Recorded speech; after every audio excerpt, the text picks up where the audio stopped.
selamat datang kembali. Mungkin saya bacakan sedikit ya sinopsis untuk kuliahnya Mas Eka ini. Jadi tidak dapat dipungkiri lagi, setidaknya dalam 2 dekade terakhir, arsitektur Nusantara telah berkembang pesat dari sekedar wacana pinggiran menjadi primadona media arus utama. Dalam prakteknya, arsitektur Nusantara pun telah mampu bermetamorfosa dari insiden kawin paksa bangunan-bangunan pemerintahan yang berbadan modern dan beratap tradisional, menjadi khasana arsitektur multifungsi kontemporer yang tampil luas dan selaras. Kemudian dalam usahanya mereproduksi metode desain yang mampu menjawab tantangan zaman, apakah dari arsitektur Nusantara juga telah mampu mengimbangi kecepatan perkembangan belahan jiwa praksisnya? Sebagai hilir dari berbagai ilmu, arsitektur memiliki banyak irisan-irisan multidisipliner yang apabila tidak dikonfrontasikan secara gamblang justru berpotensi untuk menghambat laju pengembangan teoretiknya. Di arus hulu, hal ini mungkin tidak banyak muncul ke permukaan, terutama bila mengacu kepada ilmu-ilmu sains atau keteknikan dan kesenian. Namun pola hubungan yang berbeda terjadi dengan bidang-bidang hilir ilmu sosial seperti sejarah, arkeologi, antropologi, dan etnografi. Lantas, bagaimana dengan penggunaan kata Nusantara itu sendiri? Apakah Nusantara adalah pilihan kata yang tepat dalam penamaan bidang-bidang keilmuan yang dilahirkan di Indonesia? Nah, baik, kalau gitu langsung saja saya persilahkan Pak Rich untuk memperkenalkan pemateri dan memulai kuliah sesi kedua kita hari ini, gitu kali ya? Oke. Terima kasih Kirana atas pembukanya. Saya akan perkenalkan Eka Swadiansa. Sebelum kita mulai kuliah hari ini, Eka Swadiansa adalah prinsipal dari Office of Strategic Architecture, OSA, founding member of Global University for Sustainability, GU, dan kurator Spirit 45, 47, dan 55. Gitu. Ia ada alumni Universitas Brawijaya, Malang di tahun 2000, angkatan tahun 2000, yang internship di Takenaka Corporation Mido Suji Headquarter, Osaka 2009. Ia pernah memenangkan diantaranya the Tadao Ando Foundation, termasuk Terraform Som Fellowship dan Arena Fellowship di Hong Kong 2017. Sebagai eksibisioner, dia telah diundang untuk memamerkan karya-karya birunya OSA, diantaranya di Inbar Chinese Study 2010 World Expo, di Shanghai 2011 di Central Glass Tokyo, 2012 UNESCO, ThyssenKrupp Post Disaster Istanbul 2015, Guggenheim Helsinki Exhibition by Solomon Guggenheim Foundation, dan Contra Exhibition dikurasi oleh Michael Sorkin, serta 2018 Strelka Institute Russian Mass Housing Exhibition di Moskow.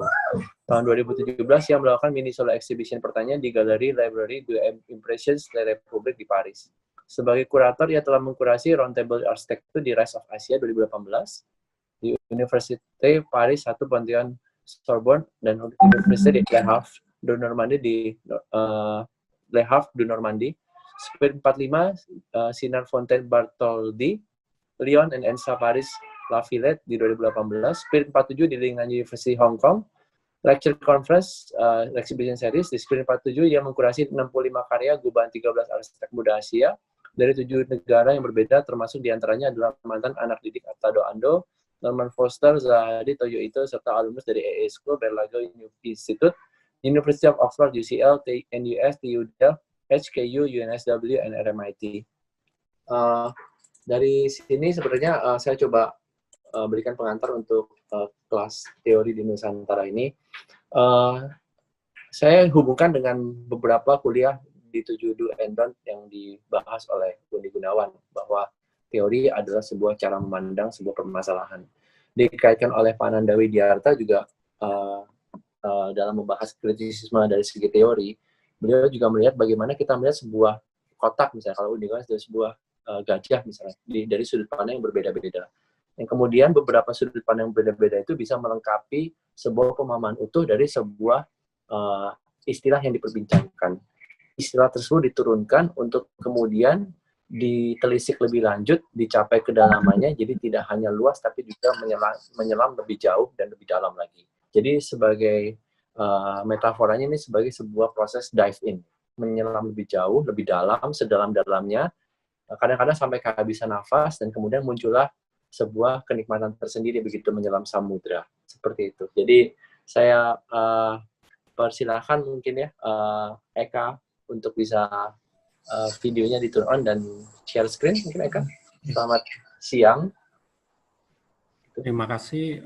Selamat siang. Ya, terima kasih. Assalamualaikum warahmatullahi wabarakatuh. Salam sejahtera untuk semuanya. Baik, saya akan langsung saja lompat ke sini. Pertama-tama juga terima kasih untuk Pak Abidin Kusno dan Bu Indah, karena sebenarnya presentasi kami ini bisa langsung nyambung gitu. Jadi ini tidak direncanakan, tapi bisa langsung nyambung. Terus yang kedua, jadi saya akan langsung memulai dari slide terakhirnya Pak Abidin nanti setelah ini. Terus yang kedua sebenarnya disclaimer bahwa kadang-kadang fokus presentasi saya hari ini sebenarnya bukan untuk bicara tentang teorinya, tapi ini untuk menjadi semacam daftar isi untuk kita bisa mengembangkan satu sesi ini menjadi kelas yang lain gitu. Jadi nanti kita akan breakdown menjadi beberapa kelas. Saya sudah sempat bicara ini dengan Lirik, sehingga akan banyak ada materi itu yang dia bersebaran di mana-mana. Jadi saya sebenarnya ingin memperkenalkan poin-poin intinya itu saja gitu. Jadi kesannya akan seperti tidak nyambung, tapi nanti ketika kita besarkan itu akan kita kecilkan satu persatu baru akan nyambung. Yang berikutnya, yang ketiga, saya justru ingin fokus dari sisi politik sebenarnya. Ketika kita bicara teori, maka framingnya kita akan bicara apa gitu. Karena sebenarnya dari Pak Abidin Kusno itu arahan terakhirnya pertanyaannya kan jadi kemudian apakah ini politis atau bagaimana gitu. Terus dari Bu Indah tadi juga salah satu diskusi yang akhir-akhir itu juga arahnya ke sana. Sebenarnya presentasi saya justru ingin mengajak kita itu menyelam dalam ke sisi itu gitu. Sebenarnya apakah akan menjadi masalah ketika hal ini menjadi politis gitu. Dan arahnya kemana? Jadi supaya kita nggak nanggung gitu bicaranya cenderung berhenti di framing arsitektur yang tidak berani lebih dalam lagi dari situ. Jadi saya akan ada 3 bagian utama di presentasi saya. Yang pertama reposisi Abidin Kusno, tapi ini dalam persepsi saya karena kita semua bicara secara subjektif di sini terhadap Pak Yosef Priyotomo. Gitu. Sebenarnya saya terus terang tidak berada di posisi manapun juga gitu. Tapi sebenarnya ketika kita konfrontatif, ada konfrontasi, kita tidak bicara person to person ya, tapi dari sesi tanya jawab di kemarin dan tadi pagi itu kelihatan lah bahwa sebenarnya ada konfrontasi yang sebenarnya itu juga bukan masalah ya, itu sudah biasa. Tapi yang jadi masalah itu adalah ketika kita berkonfrontasi tapi tidak ada pihak yang istilahnya itu sifatnya mendekat gitu di satu dengan lain gitu.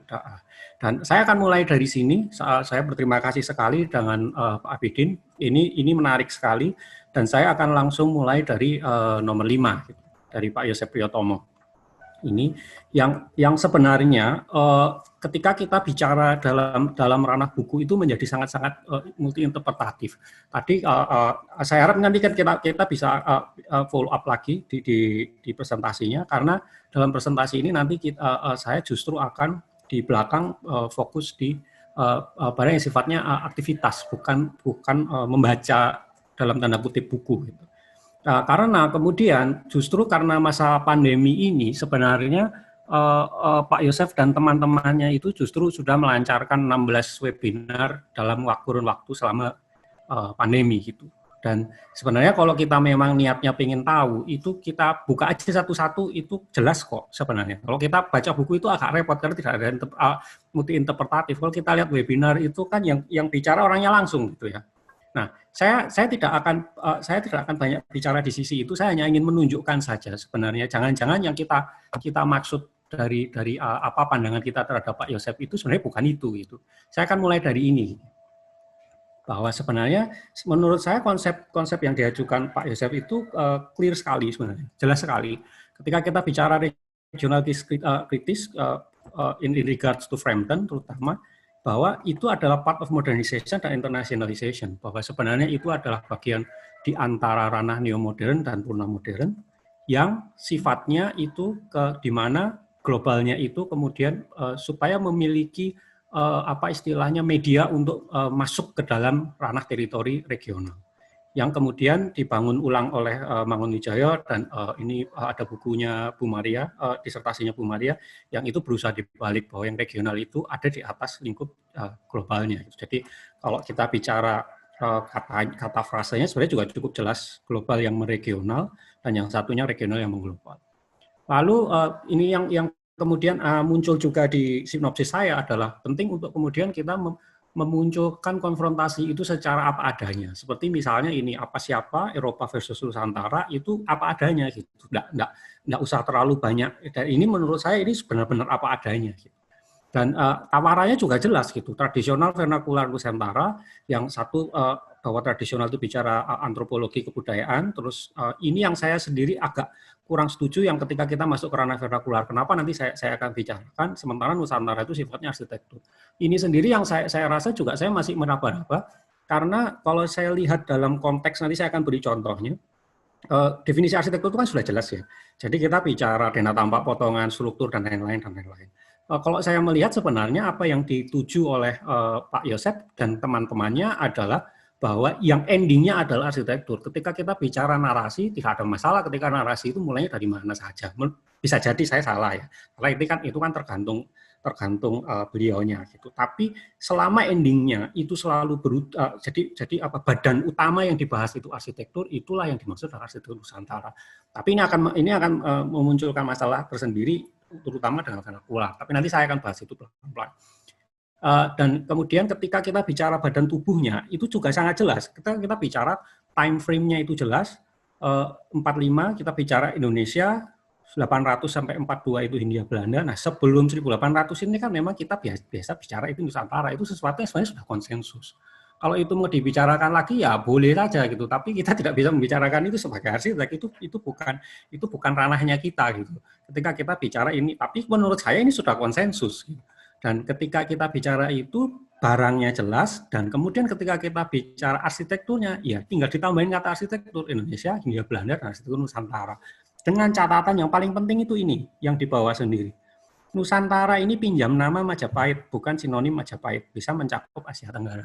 Itu sudah jelas. Tapi ya sekali lagi, ketika kita baca bukunya mungkin itu bisa multi-interpretatif. Webinar itu tidak, itu jelas gitu ya. Nah, kemudian artefak batu dan kayu di time frame itu dan disiplin ilmu. Nah, ini yang kemudian ada pembandingan. Sebenarnya kalau menurut saya konsep kita melihat secara awam, karena saya orang awam yang tidak ada di lingkaran Pak Yosep secara langsung, itu memang kadang-kadang kitanya yang rancu gitu. Sebenarnya kita menganggapnya bahwa lian itu adalah yang di luar. Iya, itu di satu sisi saya merasa awalnya juga seperti itu. Gitu. Tapi sebenarnya ada parameter yang jelas ketika kita bicara pembahanan misalnya, satunya batu, satunya berbahan dasar kayu, mayoritas arsitektur batu. Tapi itu bisa berubah dengan penemuan-penemuan terbaru, itu salah satunya.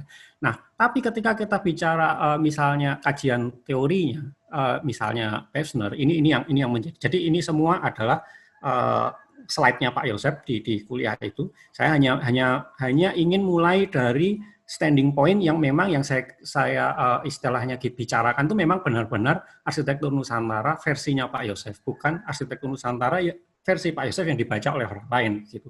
Supaya menjadi jelas. Nah, ini kan menjadi masalah ketika bangunan batu itu yang dianggap arsitektur dan yang non batu itu dianggap bangunan. Salah satu contohnya, ini hanya salah satu contoh aja, Istana Buton ini kan berarti bangunan. Terus kemudian ada di kuliahnya itu ada banyak contoh-contoh yang lainnya. Padahal yang kita tuju itu kan adalah bahwa sebenarnya bangunan-bangunan itu kita mau bicara istana-istana keraton, terus kita bicara Masjid Jami dan lain-lain, itu kan semuanya arsitektur juga. Tapi ketika kita menggunakan framing Pevsner itu tadi, yang which is ya kalau rekan-rekan yang belajar studi memang benar-benar studi klasik European, itu kan salah satu rujukan utamanya kan Pevsner. Itu jadi bukan arsitektur gitu. Nah, itu kan sebenarnya yang dipermasalahkan itu gitu. Nah, kemudian yang lainnya hingga abad 18, jadi kita bicara Eropa belum masuk, maka Vitruvius ilmu teori arsitekturnya belum masuk, Tapi kan sebelum Eropa masuk itu di Indonesia sudah ada arsitektur. Sehingga kan memang pada era-era itu kita memang tidak menggunakan pengetahuan Eropa sama sekali. Kenapa? Karena itu sudah ada. Itu adalah garis-garis demarkasi yang kemudian diajukan oleh Yosef Priyotomo. Gitu. Nah, yang kemudian menjadi samplingnya misalnya, ini yang kemudian mulai menarik sekarang. Meminjam dari Gayo Budi Utomo. Gitu. Jadi gimana sih caranya kita melihat itu sebagai kesejarahan dulu ya. Gitu. Secara arsitektural, bumi arsitektur Nusantara, bumi Nusantara itu duduk di tanah, tidak kenal dengan namanya kursi. Ujungnya apa? Akhirnya kita bicara proporsi. Enak untuk posisi duduk tanpa kursi ya, berselah, tapi tidak enak kalau berdiri. Ini arsitektural sekali. Dan lalu yang lainnya adalah ini. Karena ya saya dan rekan-rekan ya Andi, Rich itu kan kita ini kan sangat-sangat gila terhadap detail konstruksi ya. Dan ini yang kemudian mulai menjadi menarik gitu. Ketika ada kita bicara ini dari Pak Kus, kita bicara tentang tiang dan pengikatnya. Apakah pengikatnya itu di bawah atau pengikatnya di atas? Itu ada variasi yang macam-macam. Jadi kita bicara barang yang sifatnya sangat-sangat teknis gitu. Nah, ada yang lainnya kemudian masih Pak Yosef yang ke-6, ini yang sesi ke-6 itu pikiran dasar sumber pengkinian. Maaf ini saya mengingatkan Kirana ya nanti untuk semua saya punya satu catatan khusus untuk kepustakaan digitalnya, nanti tolong dipastekan di komen. Ya, terima kasih, saya mengingatkan saja. Jadi saya hanya melayout dasar-dasarnya saja, pengembangannya silakan dilihat di link-linknya. Jadi pikiran dasarnya bahwa arsitektur berarti kita bicara ruang dan bentuk, jadi ada bentuknya, terlihat, tidak hanya terpikir, dan itu pekerjaan arsitektur, bukan pekerjaan kebudayaan saja mungkin ya yang dimaksud. Tapi dan yang paling penting ini yang kita sering miss, nomor 4 itu buyarkan kedaerahan. Jadi arsitektur Nusantara itu sifatnya bukan kedaerahan menurut Priyotomo. Dan yang nomor 5 adalah bahwa itu bisa dikinikan. Ini yang tadi dikatakan sama sama Bu Indah bahwa ini yang kemudian akan menciptakan polemik.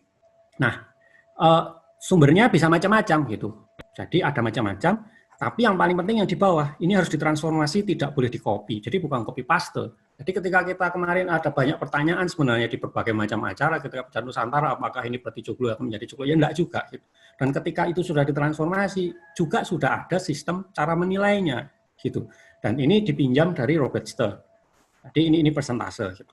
Ini, dan nanti silakan dilihat sendiri kuliahnya menurut saya, dan yang nomor 8, ini yang kemudian menurut saya sendiri secara pribadi menganggap ini mulai jadi polemik. Kenapa? Nanti saya akan mengkritisi tapi tidak menggunakan kacamata Priyotomo, menggunakan kacamata Pangarsa yang saya lebih kenal, saya kenal secara dekat. Ketika kita bicara mulai ke ranah-ranah yang sifatnya justru tidak arsitektural dan merujuk kepada sinkretisme bahkan, tapi ketika sebenarnya kalau saya bilang objeknya benar gitu, menurut saya ini benar, tapi ini akan menimbulkan berbagai polemik. Tapi ini yang menurut saya yang benar-benar sebenarnya bisa memberikan istilahnya itu tongkat estafet ke generasi berikutnya. Menurut saya ini yang menurut saya ini yang bisa menjadi dasar utamanya. Nah, dan di 16 webinar itu kan banyak sekali. Saya hanya ingin menunjukkan beberapa slide yang jadi favorit saya saja. Saya belum lihat yang nomor 16 sampai nomor 15. Dan saya cukup kaget gitu ya, karena ya terima kasih karena WHO sudah mempost semuanya di YouTube. Jadi sudah waktunya kita ini semua dibuka ke publik. Siapa yang mau lihat bisa lihat, mau mengkritisi ya bikin webinar lagi gitu kan. Jangan jadi netizen yang terhormat, itu tadi lah pesannya. Ini menarik buat saya. Kita bicara ruang, dari ruang interior, kita bicara penataan ini, dan ketika penataan yang lain. Ini saya belajar banyak dari sini, dan ini yang saya selalu suka struktur dan konstruksi, ini sampai detailnya bagaimana. Terus Ponorogo ini juga saya lihat menarik sekali. Ini. Terus juga rekontekstualisasi, ini dari Andi Rahman, ini dari Mas Yori, dan ini dari Mas Gayo. Terus ada pengembangan wacana. Ini yang kemudian menurut saya ini dari Pak Muhsin, ini saya juga suka sekali, tapi ini yang membuat saya jadi menarik bahwa adanya kemungkinan membuka bahwa semua ini sebenarnya bisa bicara di luar batas, tidak hanya di luar batas wilayah Indonesia, tapi ketika kita masih semu-semu antara batas demarkasi Nusantara itu juga bisa jadi ini bisa sampai mana-mana. Nanti saya akan bicara lebih banyak tentang itu. Tapi ini yang menurut saya tidak setuju sama sekali ketika justru kenapa kita harus membandingkan secara langsung seperti ini. Nah, ini narasinya telah memberi bukti bahwa bangunan Nusantara kita ada yang menggunakan golden section walaupun tidak mengatakan sebagai golden section. Dengan terbuktinya Nusantara golden section, maka kita bisa mengatakan bahwa golden section itu universal, bukan hanya temuan Eropa. Ya, dan ini yang kemudian di bawahnya dipresentasikan oleh Mas Andi. Jadi dari Mas Gayo via Pak Yosep dan Mas Andi. Tapi ya itu tadi, kami semua berteman dan saya rasa nanti mungkin ya tahun depan lah saya akan jawab kenapa saya tidak setuju dengan ini dengan buku. Jadi supaya kita juga tesis antitesis terus berjalan. Tapi saya sangat menghargai prosesnya gitu. Ya. Ini yang kemudian dijelaskan lebih lanjut kepada Andi Rahman. Menurut saya kita tidak bisa terus kemudian menempelkan itu seperti itu. Gitu. Ada istilahnya ketika kita mau bicara Vitruvian ya dasarnya harus benar-benar Vitruvian gitu. Ya, itu menurut saya. Nah, saya akan kembali ke narasi saya yang tidak dibacakan gitu. Jadi narasi saya itu ada paragraf yang keempat yang tadi tidak dibacakan, yang jadi paragraf terakhir, kalimat terakhir dari narasi saya, sinopsis saya itu adalah seperti anjungan-anjungan di Taman Mini Indonesia Indah. Maksud saya begini, saya melihat bahwa semua yang dimunculkan dalam webinar 16 seri webinar itu luar biasa hebat. Dan itu sudah dilakukan oleh generasi sebelum kami, sebelum generasi saya.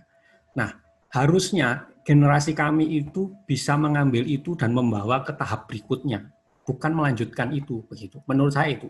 Jadi poinnya itu sebenarnya ada di situ. Kita sudah punya, tapi ya itu ketika generasi Priyotomo memulai semuanya itu, ini belum ada gitu, dan ini temuannya. Nah setelah temuan itu ada, kita terima kita seperti yang dilakukan oleh Andi Rahman, Mas Gayo dan yang lain-lain yang ketika kita bicara mungkin itu tadi. Menurut saya itu, dan ini yang kemudian menjadi poin utama saya menuju ke tahap berikutnya, bahwa ketika kita bicara dari masyarakat tanpa tulisan menjadi masyarakat tulisan, ya itu berarti apa? Intinya ya sudah waktunya kita banyak menulis. Itu bukan menjadi alasan gitu. Tapi kemudian yang menarik adalah bagaimana kemudian kita melihat visi Lian itu sebenarnya yang sebenarnya bagaimana pola hubungan yang harus kita lakukan sebagai orang Indonesia terhadap posisi Lian itu. Nah, ini yang kemudian saya akan mengimbres yang dijawab, diajukan oleh Pak Abidin sebagai yang nomor 3. Baik, sekarang saya akan menggunakan, berarti ketika kita bicara Lian, maka saya ingin ini kita bicara hal yang memang benar dasarnya jelas. Nah, saya akan menggunakan Pak Ngarsa, kenapa? Karena ya beliau guru saya tahu kira-kira itu yang dibicarakan apa, tanpa terlalu banyak lewat orang lain gitu ya. Tapi juga kemudian ke Samir Amin, dan dari Samir Amin menyeberang ke Edward Said via Fatimah Harak, yang Fatimah Harak itu adalah juga salah satu murid kesayangan Edward Said. Baik, kita mulai dari Pak Ngarsa. Ini saya ambil dari acara di Andi Rahman tahun 2018. Waktu itu saya dan Mas Yohanes Widodo yang bicara. Nah, ini tahunnya ya, tahun ininya. Nah, ini adalah kalau tidak salah 2 slide terakhir dari waktu itu. Saya menjelaskan bahwa tidak banyak yang tahu bahwa buku Arsitektur untuk Kemanusiaan, yaitu buku keduanya almarhum GWP, itu polanya sebenarnya seperti ini, bahwa ini kita bicara dari tipe yang sangat-sangat diskursus sampai filsafat, sifatnya sangat-sangat teknis sampai yang sangat-sangat abstrak. Nah, ini dan fokusnya itu seperti ini. Ya, ini dari barat atau global, transisi menuju timur, kemudian ke Indonesia. Nah, dari situ saya akan membawa ini ke buku berikutnya, karena fokus saya akan ada di buku yang berikutnya. Nah, sebenarnya fokusnya ini tidak jauh berbeda, hanya dengan posisi nanti yang kita bicara diskursusnya itu yang dirubah tempatnya. Kenapa nanti saya bilang, ini alasannya sebenarnya sangat teknis, karena pada saat itu buku pertama Pak Ngarsa keluar itu tidak ada waktu yang cukup untuk bicara tentang studi kasus, sehingga ini banyak yang diambil dari memang tugas mahasiswa dengan kredensial yang disampaikan dengan jelas. Jadi studi kasus itu ditaruh di belakang. Ini salah satu perdebatan saya dengan beliau waktu itu. Menurut saya sebaiknya studi kasus itu di depan sendiri, gitu. Karena dia menjadi dasar fondasi sebelum kita bicara. Jadi ini yang pertama. Jadi yang harusnya jadi pertama itu dipindah ke belakang, dan ini mungkin akan jauh lebih baik ketika itu hanya menjadi lampiran pada akhirnya. Tapi saya ingin fokus hanya di 4 kata ini saja. Ada Bahtera, Bumi, Ibu Pertiwi, dan Kesemestaan. Nah, jadi ini tadi polasnya sama persis, cuma ini dipindah ke bawah sendiri.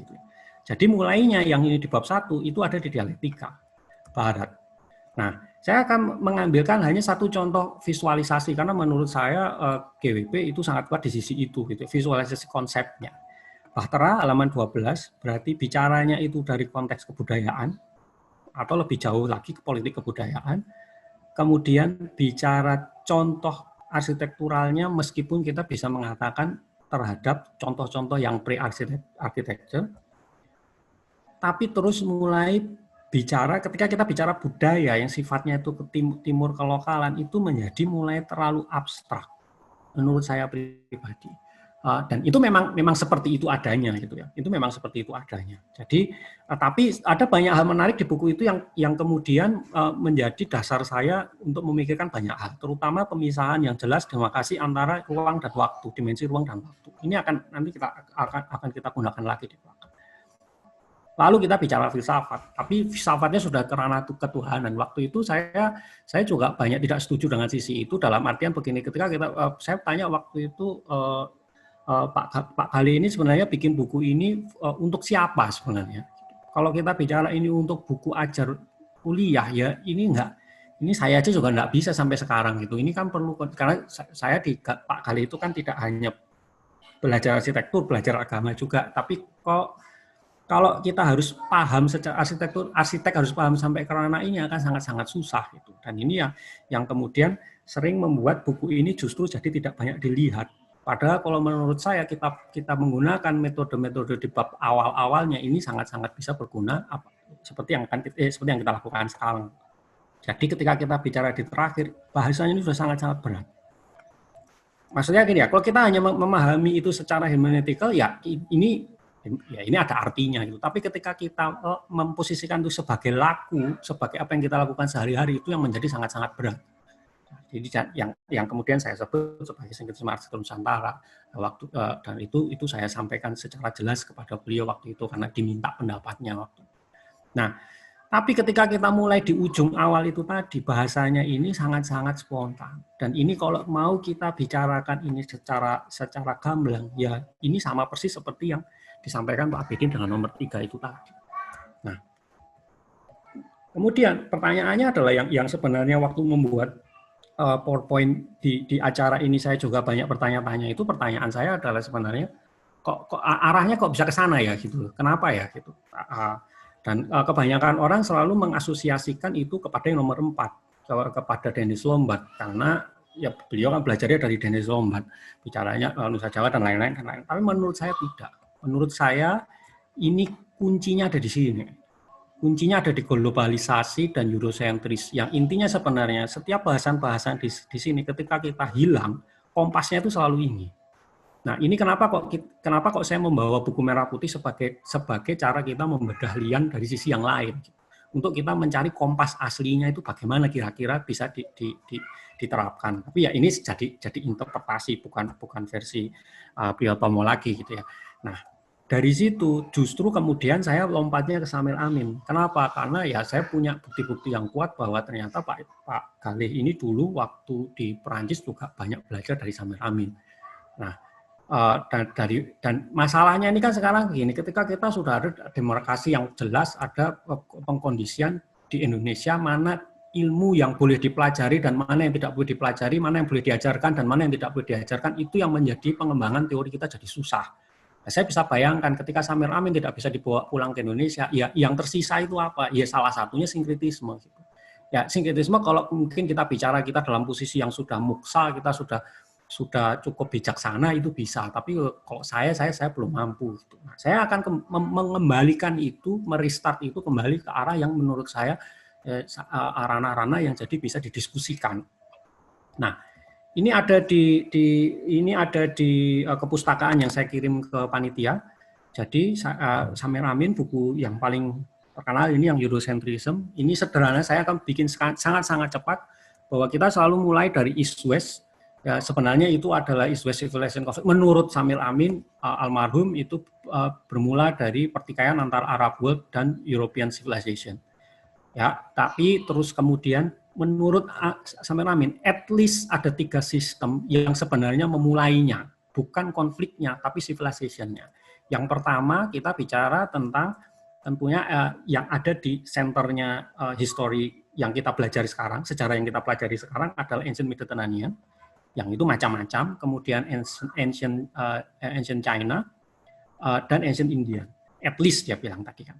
Nanti ada yang kemudian akan menyebutkan yang lain-lain. Nah, pertanyaannya adalah sebenarnya as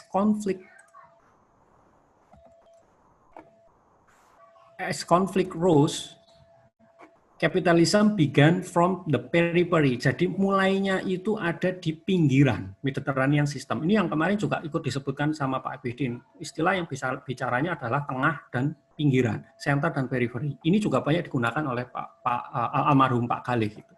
Nah, kenapa kok posisinya ada di pinggiran? Karena Eropa Barat itu posisinya ada di ujung Eropa atau di ujung persatuan antara Afrika, Eropa, dan Asia. Dia sudah tidak bisa kemana-mana lagi. Ketika Arab World itu menjadi semakin besar, yang dia bisa lakukan adalah mengangkat sauh gitu loh, dan berangkat mencari dunia yang lain. Poinnya adalah mulainya dari situ, dan kemudian mereka kemudian kolonialisme, imperialisme, merkantilisme berawal dari merkantilisme gitu. Nah, dan ketika East-West konflik ini selesai, kita bicara Perang Dunia itu sudah selesai, the West will then further exploit the South. Karena yang ditemukan ada di selatan. Itu yang kemudian menjadi North-North dan South-South. Dari East-West menjadi North dan South. Central system. Nah, menurut saya yang kemudian di video itu menjadi menarik adalah salah satu notion dari François Hutat. Awalnya jadi kita dari East-West, North-South, kita sekarang bisa bicara modernity sekarang. Modernity has been absorbed by capitalism through segmentation of reality. Karena realitasnya itu disegmentasikan. With the idea of linear progress, with the idea that science and technology will resolve all the problem, which it failed, global warming and etc. And we have to return to holistic approach, pre-modern approach, but of course without falling into postmodernism, which finally negating structures. Maksudnya postmodernism itu negating structures, negating system, hence it's the best ideology for neoliberal orientations. Ini yang kemudian menjadi kunci yang kita harus benar-benar berhati-hati. Ketika kita bicara modernity dan kita bicara postmodern, yang kita sudah melepaskan semua baju arsitektur kita di bagian kedua ini. Nah, kemudian kita dari Edward Said, ya obviously Oriental versus Occidental, tapi saya tidak akan membahas Edward Said-nya. Saya akan membahas tulisan yang ketika salah satu hal yang paling menarik dari Pak Abidin itu adalah di ujung akhirnya itu beliau menanyakan mungkin sudah waktunya juga kita membangun teori itu dari barang-barang yang sifatnya memang masih baru. Tadi Bu Indah juga bicara bahwa kita bicara Marx itu tidak bicara tahun ya sekarang, masih bicarakan ya waktu beliau masih hidup itu. Saya akan mengambil ini yang menurut saya paling menarik gitu. Bahwa dari Fatimah Harag tahun 2018 di Kongres Rhodesia. Before globalization, it was the end of ideology, the end of history. Berarti itu kan semacam Fukuyama ya. Fukuyama, terus kemudian setelah itu muncul the pseudo concept of global and worldly. And before it, berarti kita bicara tahun 20 dan tahun 30, karena global worldly itu setelah Hayek, 60-70 setelah Perang Dunia Kedua, stagflasi dan kemudian Hayek. And before it, modern is the Western model that is being sold to the rest. The critic of Eurocentric, ya kita baca ini pasti gini ya, ini bukan wacana pinggiran gitu.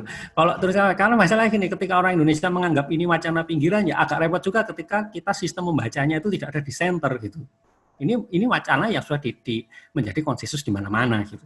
Karena misalnya kita ya bahannya ada banyak gitu. Anda lihat aja di kepustakaan itu juga ada. Saya sampaikan di situ. Nah, kemudian apa yang kemudian diusulkan di Kongres Rhodesia 2 tahun yang lalu itu apa yang dikatakan sebagai Oriental Globalization. Sebenarnya ini bukan diusulkan di situ ya. Ini kan ada mereview apa yang sudah ini menjadi bahasan yang sudah menjadi mainstream sekarang bahkan di Eropa.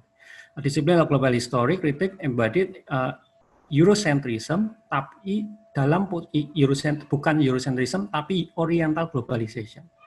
Ya.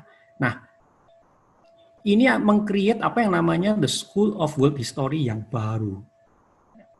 Apakah itu? Ya salah satunya ini. Sekarang kita bisa lihat sendiri gitu. Nah, this is a gigantic shift dari internasional versi Eurocentric, global dan Western, karena kemudian internationality yang ditawarkan oleh Western-centric civilization itu adalah global as Western provincialism, di mana yang lainnya itu dianggap sebagai provinsinya Europe. Itu yang perlu juga kita kemudian lihat. Gitu. Ini nanti semua ada hubungannya dengan arsitektur, gitu. Tapi kita perlu tanggalkan dulu. Nah, terus the traditional Eurocentrum linear narrative usually start from ini, 1492. Kenapa 1492? Karena disitulah ketika Arab worlds itu mulai runtuh. Gitu. Dan kemudian tradingnya dimulai India, Amerika menjadi apa yang kemudian disebut oleh the rise of the West. Ya, dan dimulai Portugal, Netherlands, dan setelah Perang Dunia Kedua mulainya Pax Americana setelah Perang Dunia Kedua, Bretton Woods dan lain-lain. Nah, Eastern World System was fake, tapi padahal sebenarnya ketika kita bicara Eastern World System itu sudah dimulai bahkan di Afrika dulu. Kita bicara tahun 300-500. African Trans-Saharan menggunakan kema. Kemudian setelah 500 ke 900 itu the rise of Muslim world di Middle East dengan pusatnya di Mekah. Dan yang kemudian disambung ke India melalui jalur selatan India.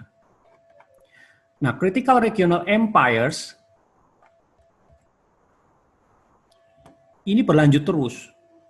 Tang Dynasty, Umayyah, Andalusia, Syiah, sampai Sriwijaya juga ikut disebutkan di situ. Dan kita bicara yang span-nya dari abad ke-7 sampai abad ke-13. Ya, terus kemudian dari abad ke-13 ini yang saya akan sangat rekomendasikan, ini sebenarnya buku ini gitu. Dan beberapa yang kemudian menjelaskan bahwa world system which Europe succeeded itself is only by 14th century. Jadi Europe itu baru bisa tap in setelah abad ke-14. Setelah sekian lama. Nah, ini berapa detailsnya ya. Tapi ketika di masa 7 sampai abad 13 ini, world system itu ada 3 atau 4 core area. Berarti kita bicara multipolar. Terus kemudian di mana di dalam sistem itu tidak ada single cultural economic or imperial system, hegemonik ya dan lain-lain, and a wide variety of cultural system. Semuanya dijaga dan semuanya plural. Nah, itu yang kemudian dijelaskan menjadi karakteristiknya Oriental globalization itu apa sih gitu. Nah, itu adalah distribusi global economic power yang menggunakan sistem polycentric. Contohnya ada. Tapi in conclusion, global history antara 7 sampai 19 at least itu esensial, tapi itu tidak pernah banyak diceritakan. Dan kalau itu memang kenyataan sejarah, itu nggak akan lama untuk kembali lagi. Bahwa ketika center of the civilization itu diambil oleh Europe sejak abad 14, abad 15, terus pindah ke Pax Americana di akhir awal abad 20, katakanlah seperti itu, atau pertengahan abad 20. Dan sekarang kita mulai mewitness di mana Western globalization ini kemudian mulai berpindah lagi ke timur melalui Brasil, Rusia, India, China. Atau mungkin ya Brasilnya sudah enggak ya. Tapi kemudian itu yang membuat ketika kita bicara setelah nomor 4, apa itu next? Next-nya itu tidak jelas bukan ini. Tapi next-nya adalah ini. Jadi penting untuk kemudian saya menggunakan kacamata itu untuk sampai ke konklusi ini dulu. Bahwa Silk Road dan lain-lain. Karena ini agak menarik juga gitu. Karena kita di Indonesia itu mayoritas orang tidak menyadari ini sebagai sesuatu yang sebenarnya sedang benar-benar berubah, bahwa dunia kita itu sebenarnya benar-benar sedang berubah. Baik, saya akan menuju ke slide yang terakhir.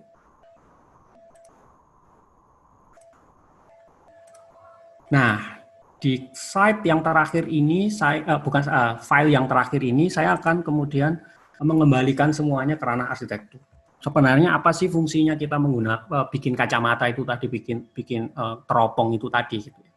Karena intinya sebenarnya kita sekarang perlu mencari konsensus. Ketika kita bicara sesuatu konstruksi teori yang baru, itu harus ada konsensus yang baru. Nah, konsensus itu bisa dibangun dengan beberapa hal. Gitu. Yang poin pertama yang ingin saya tawarkan hari ini untuk didiskusikan adalah namanya metavernacularism. Baik, semuanya itu tadi berawal dari Samir Amin dan Edward Said, tapi saya masih membayang. Nah, Samir Amin sebelum meninggal itu meninggalkan yang orang-orang dekat Amin tahu itu ada paling tidak 5 legacy yang besar. World Social Forum di Brasil, Cordesia di Senegal, Bandung Spirit, ya namanya Bandung Spirit di Paris, dan CETRI di Belgia, dan Global University di Hong Kong. Kenapa Bandung Spirit ada di Paris? Karena Bandung Spirit tentunya konferensi Asia Afrika, karena konferensi Asia Afrika itu katanya, saya tidak tahu ya, katanya orang-orang Bandung Spirit itu sebenarnya konferensi sesungguhnya terjadinya di Paris sebelum acara. Jadi itulah tempat di mana pada waktu itu belum ada Dubai, belum ada hub internasional, itu semua ada di Perancis, dan disitulah di mana delegasi-delegasi Kementerian Luar Negeri dari berbagai macam negara itu sebelum ke Indonesia bertemu dulu di Perancis untuk mendrafting banyak hal, meng-create konsensus itu. Itulah kenapa Bandung Spirit itu pusatnya di Perancis. Nah, fokus saya ada di 2 ini karena ini yang saya memang benar-benar tahu. Ya. Nah, ini tadi kita bicara tentang ini, Utara dan Selatan, yang sebenarnya itu adalah cover buku yang dipublikasi di Indonesia, kita tulis bersama sini, untuk konteks apa? Konteks Asia Afrika gitu. Dan buat saya agak miris kadang-kadang. Kenapa? Karena ketika kita bicara wawasan global geopolitik itu orang banyak yang tidak tahu, padahal kita sebagai di masa itu kita benar-benar player. Apakah terus itu mengglorifikasi? Ya terserah gitu. Itu terserah aja gitu. Tapi kita memiliki kontribusi utama, kontribusi besar untuk mereshape dunia setelah Perang Dunia Kedua. Kalau itu dianggap glorifikasi, ya buktinya ada gitu. Kita lihat dokumen Memories of the World-nya UNESCO itu ada banyak, bisa membuktikan banyak hal di situ. Nah itu yang kemudian presentasi ini berubah menjadi sangat-sangat personal buat saya. Karena buat saya itu tadi, ketika kita meminjam ini, meminjam itu, dan kita tidak punya keterikatan secara emosional dan lain-lain, ini agak bahaya gitu. Yang tadi Bu Indah sampaikan, Freud, terus mulai Freud turun ke Jung, terus Marx turun ke murid-muridnya, ya Gramsci dan lain-lain. Mereka semua punya kedekatan emosional gitu. Dan ini yang menjadi bahaya. Ini menjadi paradoks ketika kita bicara, ya kita ini perlu menulis buku, iya, tapi zaman sekarang cara kita produksi teori ini sangat-sangat berbahaya. Kenapa? Karena kita berbasis pada membaca buku yang orangnya yang menulis buku itu kita tidak kenal. Kita bermain di ranah interpretasi, kita bermain di ranah etimologi, karena itu sesuatu yang sangat-sangat fun, meng-create arti-arti baru. Tapi ketika kita mau bicara artinya itu arti kita nggak tahu gitu. Kalau kita mau tahu yang pasti-pasti, ya kita kenal sama orangnya gitu. Itu faktor yang selalu menjadi kritik saya, bahwa subjektivitas itu penting tuh di sisi produksi pengetahuan gitu. Nah ini yang kemudian di awal, sebenarnya awalnya jauh di bawah tahun 2012 ketika saya banyak berhubungan. 2009 saya mulai berhubungan dengan Darwis Kudori yang mengepalai Bandung Spirit, mantan kepala studionya Romo Mangunwijaya. Terus 2017 kita men-set up beberapa agenda di Perancis untuk itu. Terus kemudian di tahun yang sama, jadi ini Bandung Spirit, ini Global University. Saya ikut membantu berdirinya Global University di Hong Kong bersama François Hutat tadi yang kita pakai teorinya di sana. Jadi di situ ketika apa yang disampaikan itu, ya saya benar-benar tahu kira-kira dia maksudnya almarhum itu bagaimana. Beliau sudah meninggal, karena kita memang punya debate, kita punya debat yang cukup panjang. Baru kemudian saya berani tahun berikutnya mengajak Andi Rahman dan Rilid Syarif untuk membentuk yang namanya Spirit 45. Spirit 45, dan kita pergi ke Perancis. Yang pertama kali kita lakukan itu studi oksidental. Kesannya itu seperti foto-foto Le Corbusier dan lain-lain. Tapi pada saat itu, ya saat kita berdiskusi bersama, saya tahu bahwa kita harus melihat sesuatu itu dari dekat. Dan waktu itu kita putuskan Le Corbusier. Apa yang menjadi temuannya itu kita bahas di kuliah yang lain. Dan yang kemudian yang paling penting itu adalah konferensi. Nah, konferensi itu hasilnya dipublikasi dalam bentuk buku, dipublis oleh Oma Library, yang dasarnya adalah cultural hypnosis, dasarnya sangat-sangat politis gitu.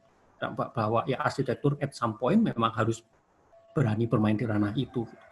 Dan ketika kita bicara cultural hypnosis itu, ketika kita berusaha untuk memahami, mengantitesa sistem yang ada, established system, maka yang kita dekati pertama adalah sistem yang paling relevan saat itu, yaitu adalah postmodern. Gitu. Itu ada di komen, saya rasa linknya untuk mendapatkan paper ini bisa di-download. Jadi base-nya adalah kita mempertanyakan postmodern architecture. Sekarang kita kembali ke ranah yang benar-benar arsitektur. Yang via Truth Anderson kita mengarah kepada ini teori bahwa postmodern itu bisa dibagi menjadi 4, bla bla bla. Kita mengambil 16 sampling. Saya tidak akan membahas teorinya di sini. 16 sampling project yang kemudian menghasilkan skema ini. Dari 4 tipe postmodern itu, ironic rationalism, traditionalism, dan romanticism itu muncul 2 sistem, yang eksplisit, implisit, tradisional, neo, meta, dan lain-lain, dan kemudian lain-lain. Itu dibahas di paper yang bisa di-download gratis. Yang intinya sebenarnya ada di sini, chaos and order, atau di sisi yang lain kita bicara tesis dan antitesis. Sebenarnya sistemnya kembali lagi, kita bicara dengan sistem yang ini sebenarnya muter-muter aja gitu. Karena apa? Karena tidak ada ideologi baru yang muncul. Kenapa ideologi baru yang tidak bisa muncul? Karena postmodernisme secara ideologi itu sudah menghancurkan semua sistem. Kita tidak punya pijakan lagi untuk bisa move on ke tahap berikutnya. Nah, tawaran yang diajukan oleh Spirit 45 waktu itu adalah bahwa ini postmodern itu adalah entitas yang tidak ada hubungannya sama sekali dengan modern. Cuma malas saja cari nama yang baru. Jadi dia bukan setelah atau lain-lain, tapi dia benar-benar entitas yang terpisah. Tapi, nah kembali ke Pangarsa, bahwa ketika kita bicara itu kita perlu tahu lokasi dan lokus waktu. Yang di dalam ini adalah lokus waktu. Waktunya ini berbeda. Jadi ini di sini, terus dia memunculkan sini. Tapi yang jadi masalah, ketika kita sampai modern dan berlanjut, klasiknya itu menurut saya, menurut saya, itu tetap berjalan. Tapi dalam bentuk yang lain. Yaitu bentuk ini, proto, neo, dan meta. Maksudnya apa? Klasiknya itu ya dia bermetamorfosis menjadi postmodern awal, itu yang dia bicara historik dan lain-lain, itu bukan postmodern sama sekali. Karena postmodern dalam arsitektur itu baru mulai ketika dia bicara Derridian, dia bicara dekonstruktivis, itu baru postmodern. Sebelumnya ketika kita bicara proto, itu masih banyak bicara yang sifatnya adalah klasisisme. Nah, secara arsitektural mungkin itu tidak bisa dilihat, tapi ketika kita pinjam filsafat aslinya, kita pinjam Walter Truth Anderson, itu baru kelihatan. Ironic dan lain-lain, pemain dan lain-lain. Tapi memang, mohon maaf, di paper itu memang belum detail ya. Itu termasuk dalam satu bahasan yang akan kami kembangkan dalam satu buku sendiri. Tapi poinnya, mereka ini semua akhirnya berkembang sendiri. Klasik menciptakan neo, neo menciptakan meta. Pun demikian dengan modern. Modern pun berubah, postmodern pun berubah.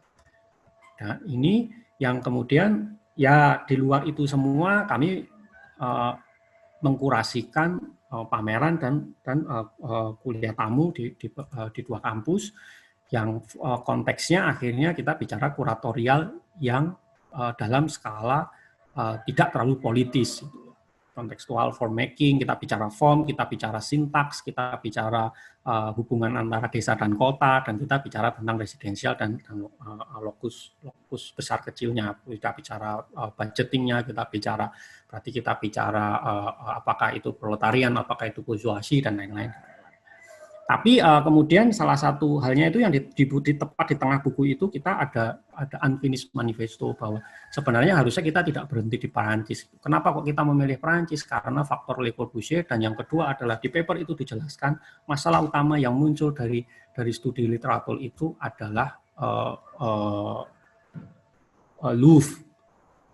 Jadi piramida kaca Louvre-nya itulah kenapa kemudian kita perlu berkonfrontasi. Tadi konfrontasi harus dilakukan secara langsung. Dan kita ingin tahu apa yang dikatakan oleh orang-orang Prancis yang ada memang ada di senternya Prancis, bukan di pinggiran mengenai ini.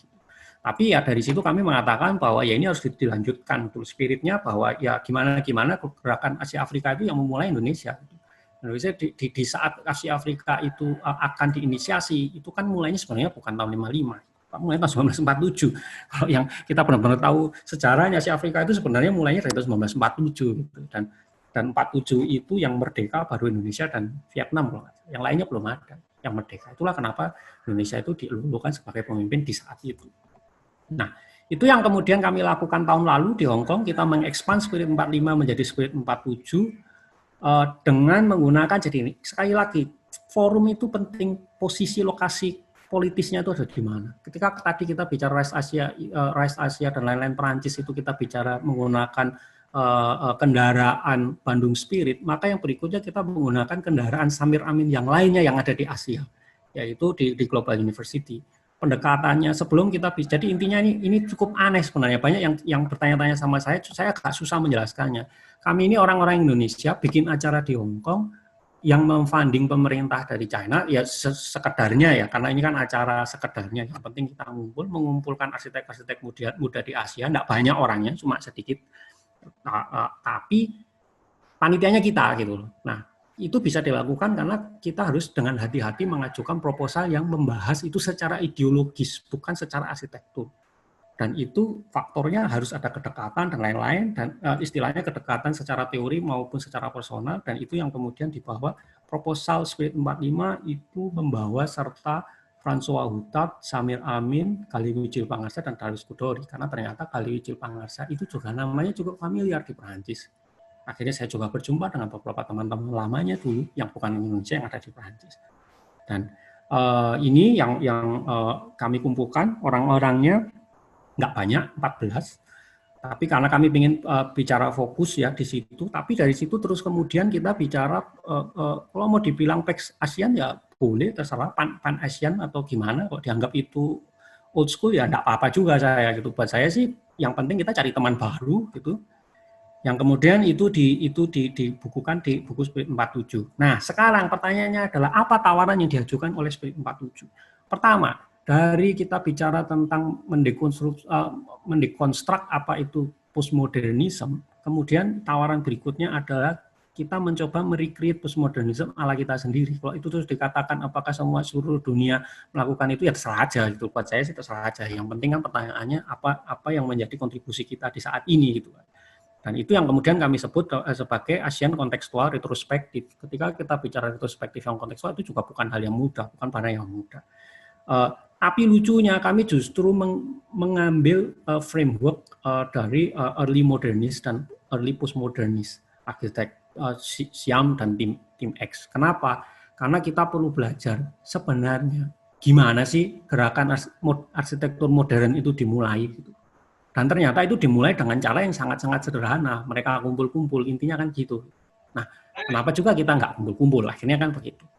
Nah, terus diskursusnya masih sama, tapi dipadatkan. Rural urban discourse, elemental morphology, climate responsive technology, sangat-sangat arsitektural, karena ini forum arsitektur, archetype, modification, dan lain-lain. Nah, tawaran berikutnya itu adalah ini di Hong Kong itu.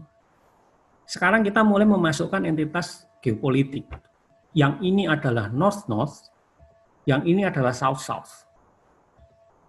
Ini loh yang kemudian muncul sebagai vernakular yang seharusnya. Bukan vernakular yang versinya Kenneth Frampton. Ketika kita dianggap, oke lah, kita bicara vernakularisme itu adalah sesuatu yang menjadi konsensus dunia. Kita bisa pakai jargonnya. Ini dibalik sekarang. Oke, ini you yang punya meng-create jargonnya. Sekarang kita pinjam jargonnya. Definisinya yang kemudian kita rubah. Nah, itu yang sebenarnya sedang diusahakan oleh Spirit 47. Jadi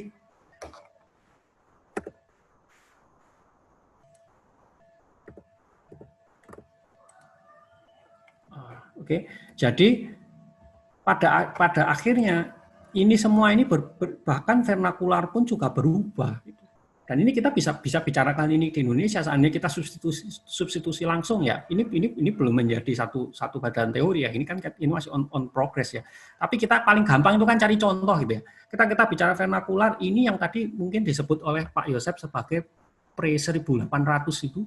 Dan mungkin itu juga berjalan juga menurut saya bisa jadi sampai menjelang kemerdekaan, bisa ya, bisa tidak. Tapi ada satu hal yang sering kita lupa adalah bahwa arsitektur kolonial di Indonesia itu melalui setidaknya dua fase yang sangat berbeda. Jadi apa yang terjadi di era The Hoodman dan yang di akhir itu beda sekali. Atau yang biasanya kalau orang-orang kolonial katakan itu kan imperial style yang di awal, yang lucunya justru mengacu kepada Spanyol, kadang-kadang Inggris. Ternyata orang-orang Belanda di zaman itu juga agak galau juga. Jadi, tapi kemudian di era 100 tahun berikutnya, setelah 1800 mendekati 1900, mulai ada kesadaran dari arsitek-arsitek Belanda itu untuk menyerap apa yang ada di Indonesia. Dan terutama ya tentunya beberapa yang memang terlahir di Indonesia. Gitu. Jadi ini agak rancu dan saya rasa tidak perlu diperdebatkan juga gitu. Tapi dari situlah yang kemudian disebut oleh ada yang bilang New Indies lah atau apa dan apa. Tapi istilahnya sebenarnya kalau kita menggunakan, sebenarnya saya berterima kasih dengan Pak Yosep yang mengatakan global dan lokal atau global dan regional itu. Kita akan menggunakan metode yang sama untuk melihat itu. Ya bisa jadi ada beberapa arsitek itu yang justru lebih lokal dari arsitek Belanda yang lebih lokal daripada sisi globalnya. Nah itu yang kemudian bisa jadi masuk ke di area ini terus sampai ranah kemerdekaan sampai almarhum Romo Mangunwijoyo dan lain-lain gitu. Nah yang kemudian jadi masalah itu adalah yang terakhir sendiri. Metavernakular ini yang menurut saya mungkin prakteknya sudah mulai terjadi, yang ditunjukkan oleh teman-teman di Spirit itu saya rasa sudah mulai masuk di ranah yang berbeda. Andi Rahman, Mas Gayo, Rilrich itu sudah menunjukkan pola-pola yang sudah berbeda. Bagaimana cara menilainya? Nah itu teorinya masih berjalan. Untuk sementara ya saya rasa malah saya ingin meminjam apa yang disampaikan Pak Yosep di kuliah itu tadi. Tapi apapun itu, ini salah satu contoh dari yang kumpulan gambar yang terlahir di Hong Kong itu. Sangat menarik karena ternyata Asia itu banyak kesamaan walaupun juga sangat-sangat beda juga. Kita punya semua, alhamdulillah 2 hari yang lalu saya dapat kiriman link editing Spirit 47 yang sudah video Spirit 47 yang sudah overdue 1 tahun ya, tapi insya Allah bulan depan kita siap untuk membuka itu semua ke publik, bisa dilihat apa yang terjadi di Spirit 47, diskursus dan lain-lain. Dan apa yang kami bicarakan sebenarnya di situ. Tapi itu mulai dari yang kita bicara kota sampai pedesaan, bahan dan lain-lain sebenarnya cukup kompleks dan cukup membuka banyak hal baru, termasuk ketika kita bicara proletarian architecture ya. Itu ya dari India. Tapi ya itu yang kemudian itu sekali lagi tidak boleh berhenti di situ, dan sebenarnya kami menyiapkan untuk tahun 2020 ini Spirit 55 bersamaan dengan konferensi Asia Afrika. Terima kasih juga kepada institusi-institusi yang sudah bersedia untuk meng-host kami gitu. Jadi ada Untar di Jakarta, UKDW di Jogja dan Brawijaya di Malang harusnya untuk Oktober tahun ini. Tapi kabar terbaru ya karena COVID kita juga agak bingung, konferensi Asia Afrikanya sendiri akhirnya dibatalkan, dimundurkan 1 tahun, Oktober tahun depan. Kita masih wait and see, tapi kemungkinan kita juga akan harus menunggu perjalanan itu. Tapi saya rasa inilah yang kemudian kami akan expand dari 14 menjadi 24 arsitek muda Asia Afrika. Tapi ini yang kemudian kami harapkan, disinilah kita mulai menunjukkan konsensus yang ditawarkan Indonesia kepada rekan-rekan Asia Afrika.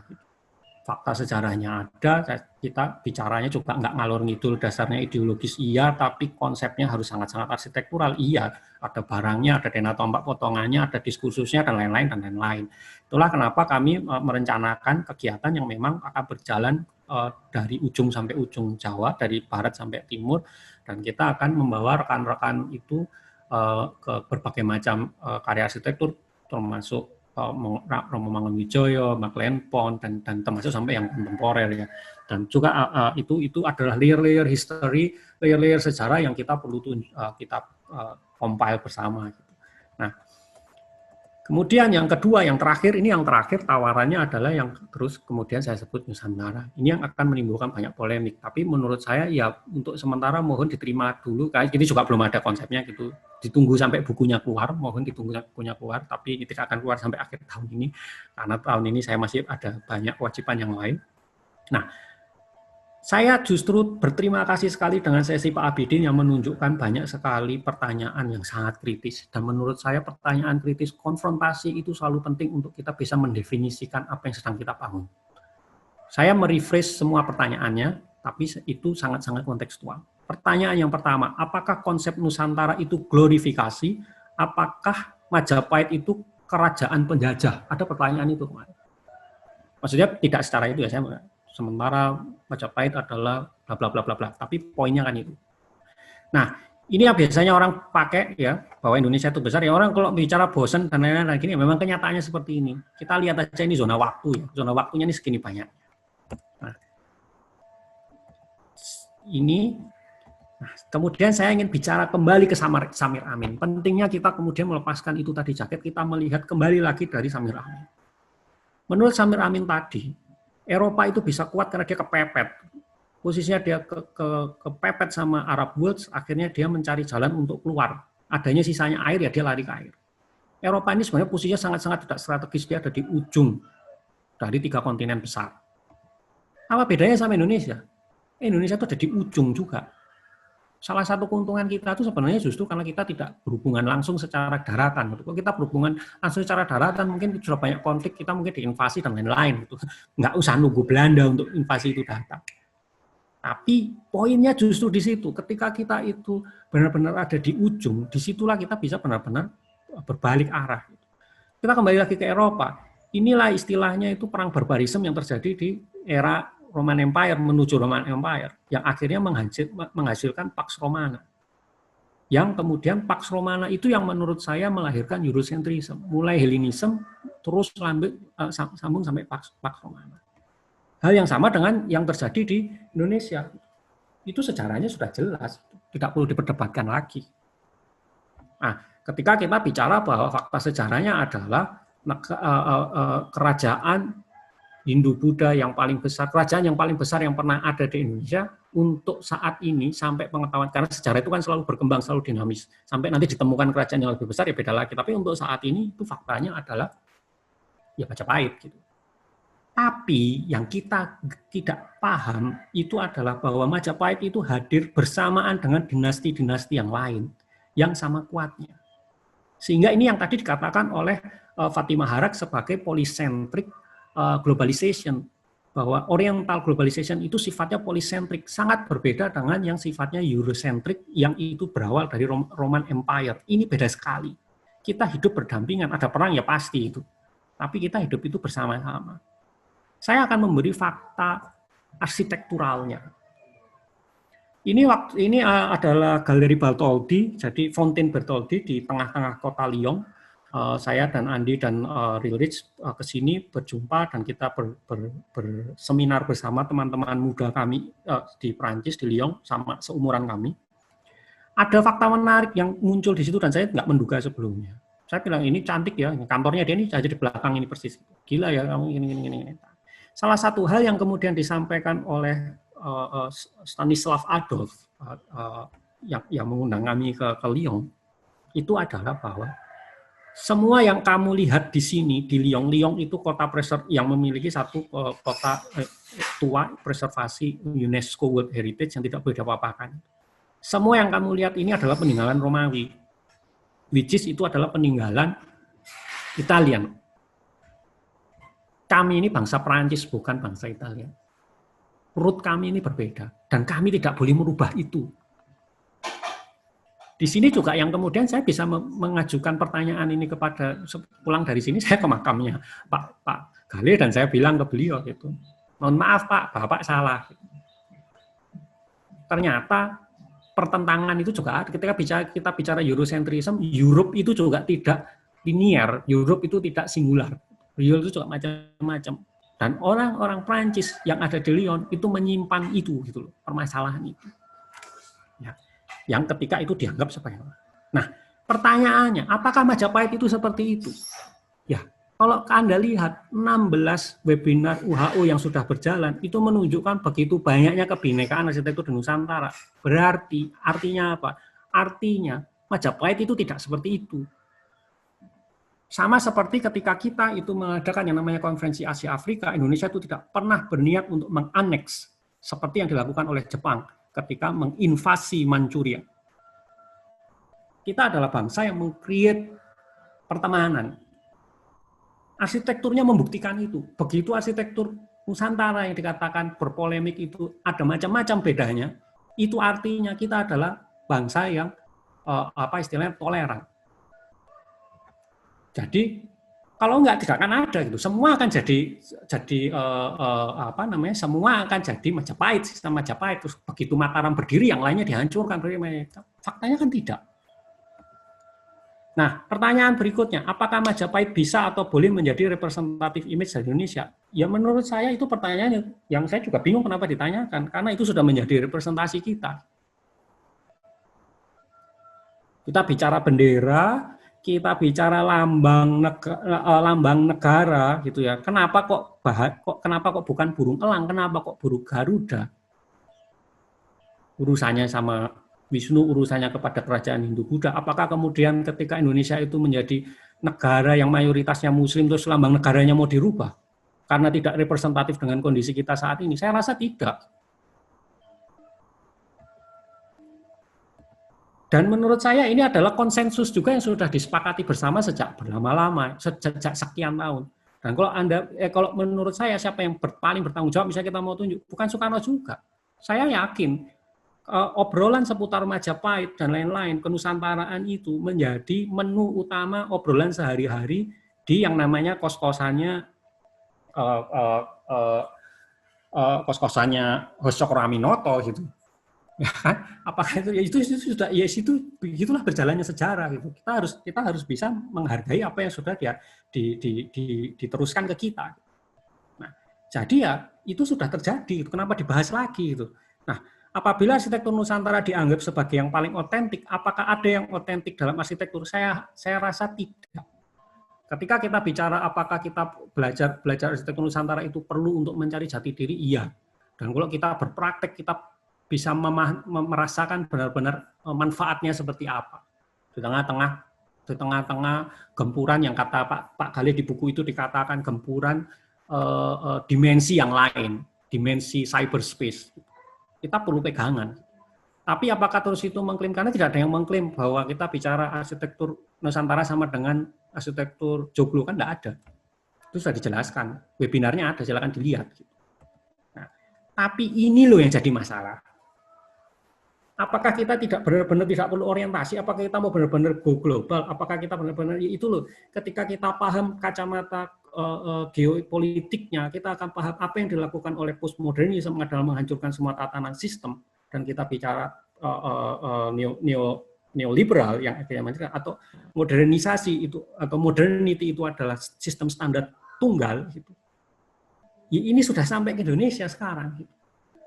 Saya lebih mending lihat international style daripada lihat ini. Paling enggak itu menguasai seluruh dunia, ya sudahlah gitu. Walaupun saya juga nggak suka. Tapi ini loh yang kita perlukan dari arsitektur Nusantara itu adalah untuk ameng yang hal-hal yang seperti ini. Nah, apakah arsitektur Nusantara terapan itu visible? Nah, ini masalahnya. Arsitektur Nusantara yang sampai perkembangannya berhenti sampai saat ini, di titik saat ini, itu masih perlu ada pertanyaan di walk the talk-nya. Ya. Bicara walk the talk, jadi intinya ya itu menjadi tanggung jawab generasi kita gitu loh. Kita itu sudah diberi tongkat estafet sudah sampai segini gitu. Sudah nggak waktunya kita kebanyakan kritik gitu. Kita mengkritisi ini gini-gini enggak. Pertanyaannya adalah apa yang akan kita lakukan sekarang gitu. Nah, inilah yang ketika kita bicara walk the talk itu, masalahnya memang the talk-nya, masalahnya memang ada di walk-nya. Gitu. Ya kita perlu menjalankan ini. Dan itu butuh waktu. Itu bukan sesuatu yang ditanya sekarang juga saya rasa Spirit juga tidak punya jawabannya. Belum punya jawabannya. Tapi the talk-nya itu dimulai dari konsensus yang menurut saya sangat cantik. Tahun 99 berkumpulnya para guru-guru yang sekarang menjadi guru-guru kita semua. Gitu. Dari segala lini. Gitu. Semua jadi satu. Ini yang kemudian kalau saya simpulkan itu semua, sebenarnya ketika kembali lagi saya akan menggunakan semua bahasan itu tadi untuk membahas apa yang disampaikan Priyotomo versi saya sendiri, itu prosesnya jadi seperti ini. Bahwa arsitektur tradisional itu muncul di antara era von Ramon dengan Moma Rudowski, vernakular itu muncul setelah Rudowski sampai tahun 99 itu tadi, dan Nusantara itu ya ini nggak tahu kalau pakai kita berhenti di sini kita bicara yang lain atau enggak, ya itu tersalah. Ini sudah 50 tahun, ini sudah 30 tahun, ini sudah 20 tahun. ini tidak perlu dibahas lagi, itu jelas. Kajian budaya. Kita sudah bicarakan itu macam-macam. Saya tidak bilang ini benar atau salah, baik atau buruk, tapi framework-nya sudah jelas. Yang jadi masalah itu yang ini, yang dua ini. Arsitektur vernakular menurut saya sisi positifnya adalah konsensus internasional.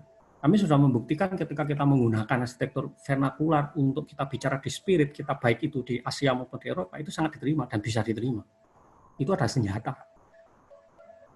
Kajiannya tapi bersifat kesejarahan atau living culture, karena di Indonesia masih banyak living culture, kajian, tapi tidak banyak negara yang punya itu ya. Tapi akan sulit untuk kita bicara masa depan. Sekali lagi, tadi menggunakan pisau bedah Pangarsa, space-nya, dimensi ruangnya, dia bisa lebar sampai internasional dan lain-lain. Tapi dimensi waktunya, dia terbatas sampai sekarang. Itu pun hanya untuk konteks living culture yang ke belakang. Gitu ya. Sementara arsitektur Nusantara itu jeleknya ada di dimensi ruangnya, konsensusnya itu lokal. Ya kalau mau kita bicara itu tadi, kita bicara Malaysia dan itu ya kita sih harusnya tidak bicara kayak di skala itu aja, Asia Tenggara aja gitu. Harusnya tidak seperti itu. Nah, kemudian tapi dia memiliki posisi politik kebudayaan domestik yang kuat. Tadi sudah dibahas oleh Bu Indah secara cantik sekali bahwa ya ini sudah menjadi konsensus di luar kita kaum arsitektur dan lain-lainnya, tapi ini sudah konsensus. Bahkan ketika Pak Abidin mengatakan bahwa ini sudah menjadi hal yang ada di tukang potong rambut dan lain-lain, itu kan berarti kan justru sudah masuk ke archetype, sudah diterima oleh semuanya. Nah, kelebihannya justru ketika kita bicara Nusantara itu seharusnya tidak terkait dengan konsensus waktu, dengan dimensi waktu. Jadi dia bisa mengkaji masa depan. Loh kok bisa begitu? Loh ya sekarang kan pertanyaannya itu tadi, kata Nusantaranya bisa dipakai sampai sekarang. Ya kan? Yang itu tadi, yang kita bicara contoh-contoh kecilnya itu tadi, itu kan sudah terbukti seperti itu gitu. Bisa mengkaji masa depan. Nah, sehingga konsensus yang sebenarnya kami tawarkan itu ini. Kenapa juga harus dipilih itu? Kenapa kita nggak seperti ini? Karena permasalahan utama Nusantara itu adalah ketika kita bicara spesifik arsitektur Nusantara, secara nama, karena nama itu sangat penting. Kalau kita bicara apakah namanya Nusantara, ya iya gitu. Tadi kita sudah bicara panjang lebar sampai Huscokroaminoto gitu. Tapi pertanyaannya adalah Nusantara itu bahasa Indonesia. Nama aslinya dia kan bukan Nusantara. Itu kan yang di-Indonesiakan. Ya. Nah, ketika kita bicara dengan ketika menurut saya dengan segala hormat, ketika kita bicara Nusantara mengkini, secara terminologi itu nanti akan jadi masalah. Sama persis ketika modern berubah jadi postmodern. Orang menganggap itu modern, padahal enggak. Sama persis. Kita butuh nama yang lain, tapi kita masih bisa menggunakan nama yang sifatnya itu masih satu linier gitu. Nah, dalam posisi mengkini itu Nusantara, apakah terus kemudian dikatakan kemelondo bahasa Inggris? Biasa saya sama almarhum Pak Khalid juga sering dikatakan kemelondo. Nah, buat saya kasih jawaban yang sama dengan yang saya berikan ke almarhum dulu. Soekarno itu bisa membuat konferensi Asia Afrika karena teorinya namanya NEVO dan Old Devo. New Emerging Force dan Old Emerging Force. Old Established Force. Bahasanya bahasa Inggris, bukan bahasa Indonesia. Karena pasarnya adalah pasar internasional. Kebutuhannya adalah kebutuhan ideologis. Kalau kita memaksakan menggunakan kata yang sifatnya bahasa Indonesia dan gini dan lain-lainnya, ujung-ujungnya ini hanya jadi seminar yang teknis mengundang beberapa orang negara, ya selesai seminar, selesai. Ini nggak akan bisa sampai ke ranah movement. Yang kita perlukan sekarang itu seperti yang dilakukan oleh Siam. Yang Spirit perlukan sekarang itu adalah seperti yang dilakukan oleh Siam, yaitu membangun sebuah movement, grassroots movement antara arsitek-arsitek yang masih muda. Kenapa kok harus muda? Karena kita bicara satuannya itu tadi. Yang ditunjukkan oleh Nusantara sebagai teori itu butuh waktu dari tahun 1999 sampai sekarang 20 tahun untuk membangun satu dasar sampai segini. Ya berarti kita mulai sekarang, kita selesainya nanti 2040 Spirit itu. Ini komitmen jangka panjang. Nah, dari situ definisinya, karena konfrontatif itu tadi kita harus jelas. Nusantara itu pre-independent, Indonesia itu modern, era modern, Nusantara itu contemporary Indonesia. Ya, tapi kalau ditanyain apakah ini sistemnya pertanyaannya begitu, saya nggak tahu karena ini baru proses saja gitu. Dan saya rasa apa yang diperlukan di awal ketika kita membangun konsensus itu adalah kira-kira visinya gimana? Ada nggak sih yang punya alternatif? Yang lain punya alternatif, yang lain nggak apa-apa gitu. Menurut saya yang penting bagi sesi saya saat ini adalah untuk menunjukkan bahwa spirit itu ada, spirit 45, 47 dan 55, dan itu adalah pekerjaan kolektif, dan kami mencurahkan banyak energi di situ, dan ada produknya yang paling penting itu, ada bukunya, ada pamerannya, ada karya arsitektur yang dibahas dan lain-lain dan lain-lain. Dan saya rasa marilah kita menjadi bangsa yang tidak itu tadi yang kata Bu Indah itu tadi, netizen terhormat itu. Pertanyaannya adalah kontribusinya apa gitu, yang penting itu saja sih. Dan karena apa ya, kita ini sudah 75 tahun merdeka, sudah 3 kali ulang tahun perak ini, jadi sudah nggak waktunya lah kita ribut-ribut perkara ini. Maksudnya gini loh, kalau nggak setuju nggak apa-apa, bikin sendiri silakan. Itu saja gitu. Jangan sifatnya itu selalu reaktif. Ada yang mengajukan sesuatu terus bereaksi terhadap itu. Reaksi itu bagus, tapi lakukanlah dengan hal yang sama gitu. Katakanlah itu tadi, Carl Jung tidak setuju dengan Freud, yang dilakukan apa? Dia menulis antitesis. Nah, sesimpel itu buat saya itu. Ya, untuk sementara itu dulu. Terima kasih.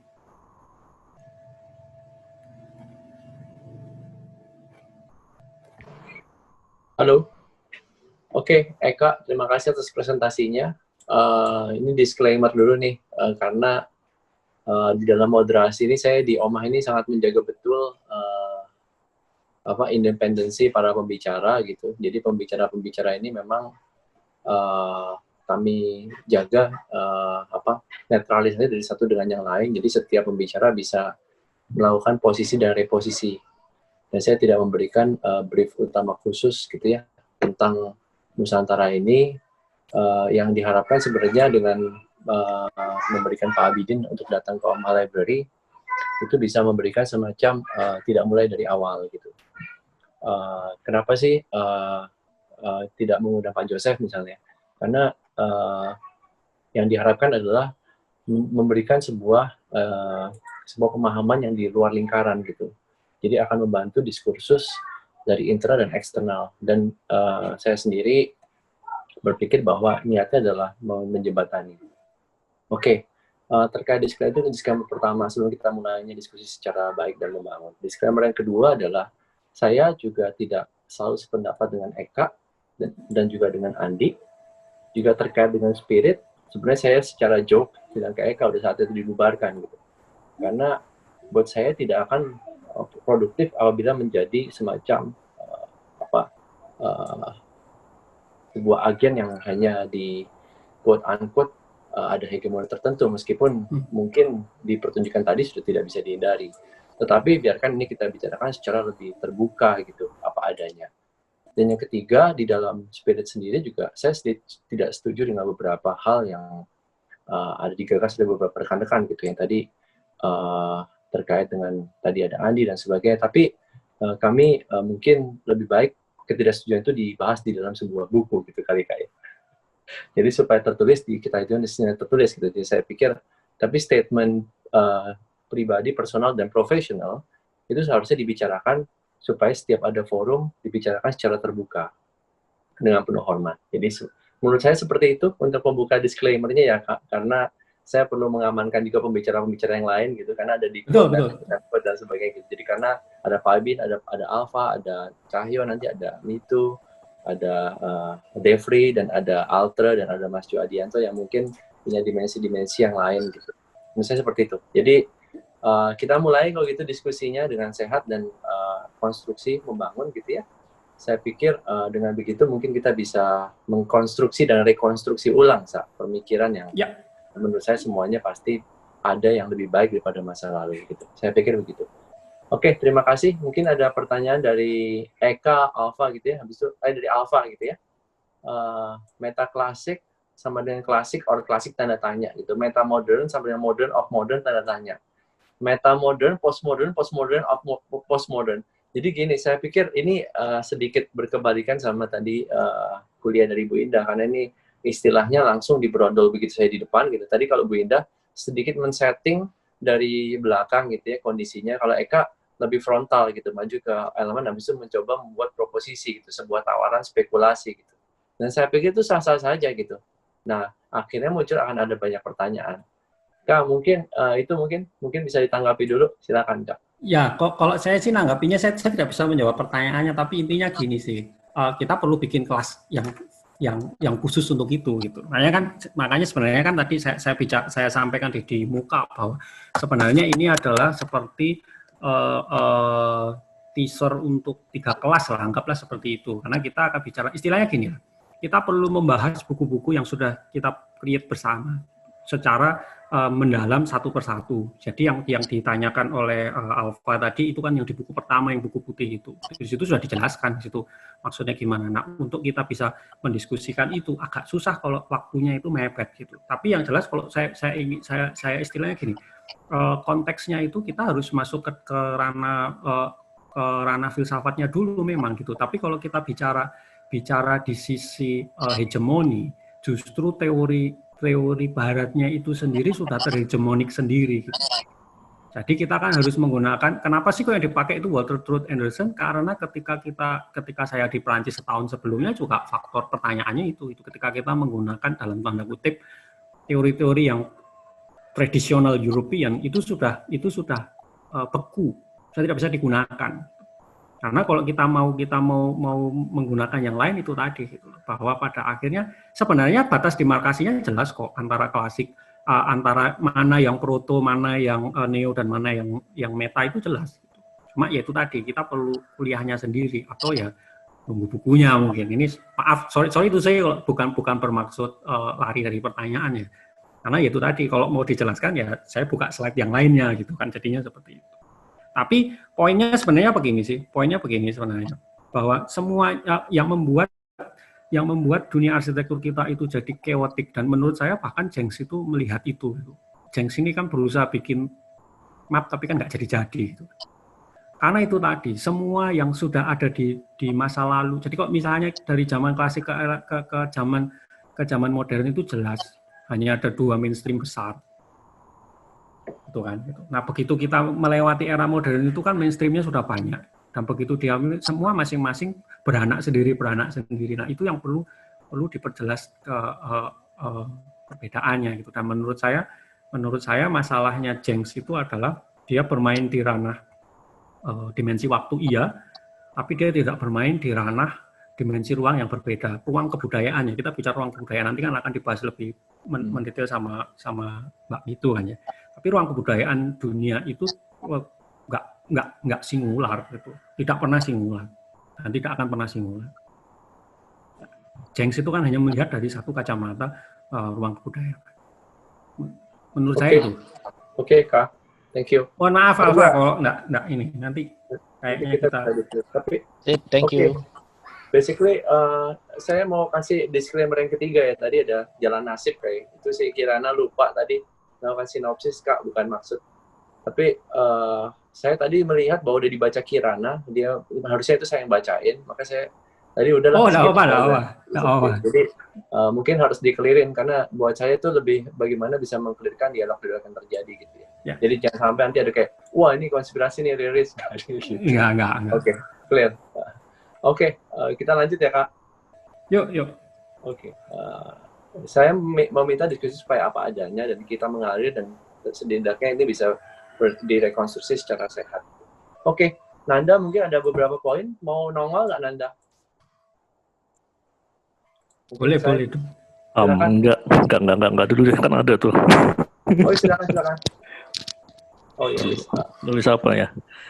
Oh enggak, cuma itu sebenarnya bukan apa ya, bukan sesuatu yang penting, mungkin cuma karena tadi Mas Eka sempat sebut contoh yang di Lyon ya kalau nggak salah ya, yang temen yang orang Perancis ngomel-ngomel sendiri itu.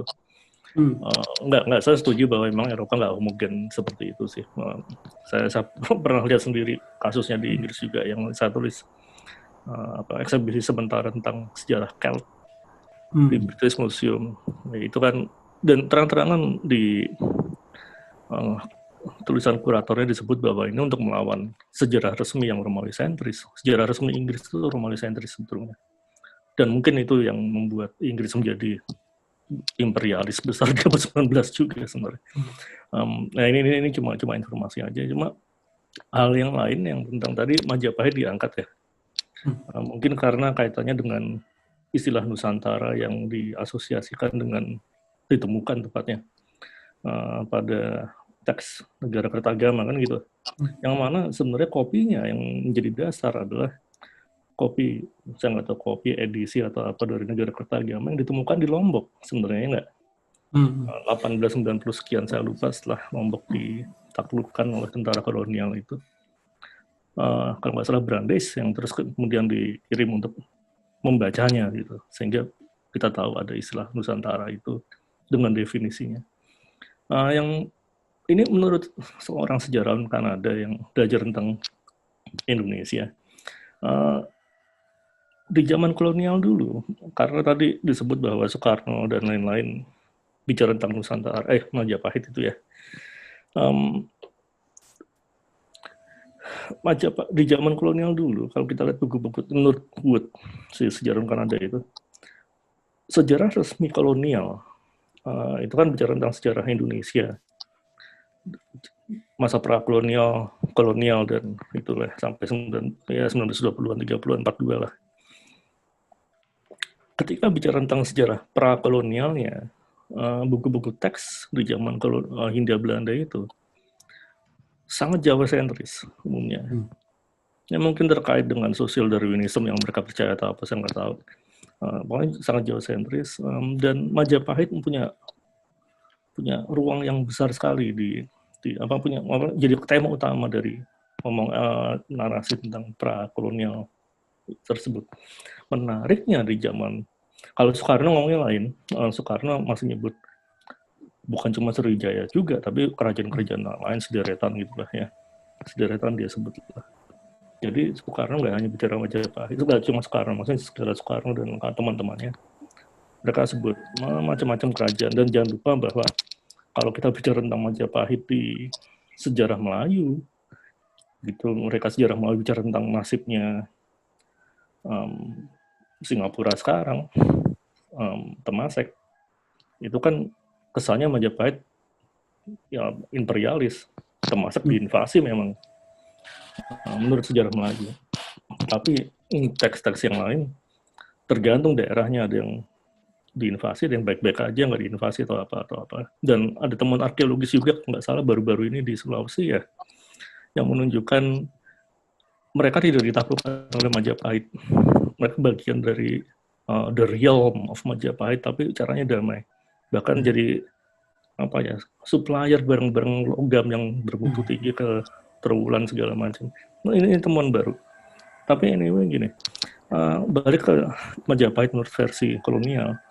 Di zaman Orde Baru, sejarah resminya lagi, itu sangat paralel ceritanya, sama persis kayak di zaman kolonial. Majapahit yang Pax Javanica itu, gitu kira-kira.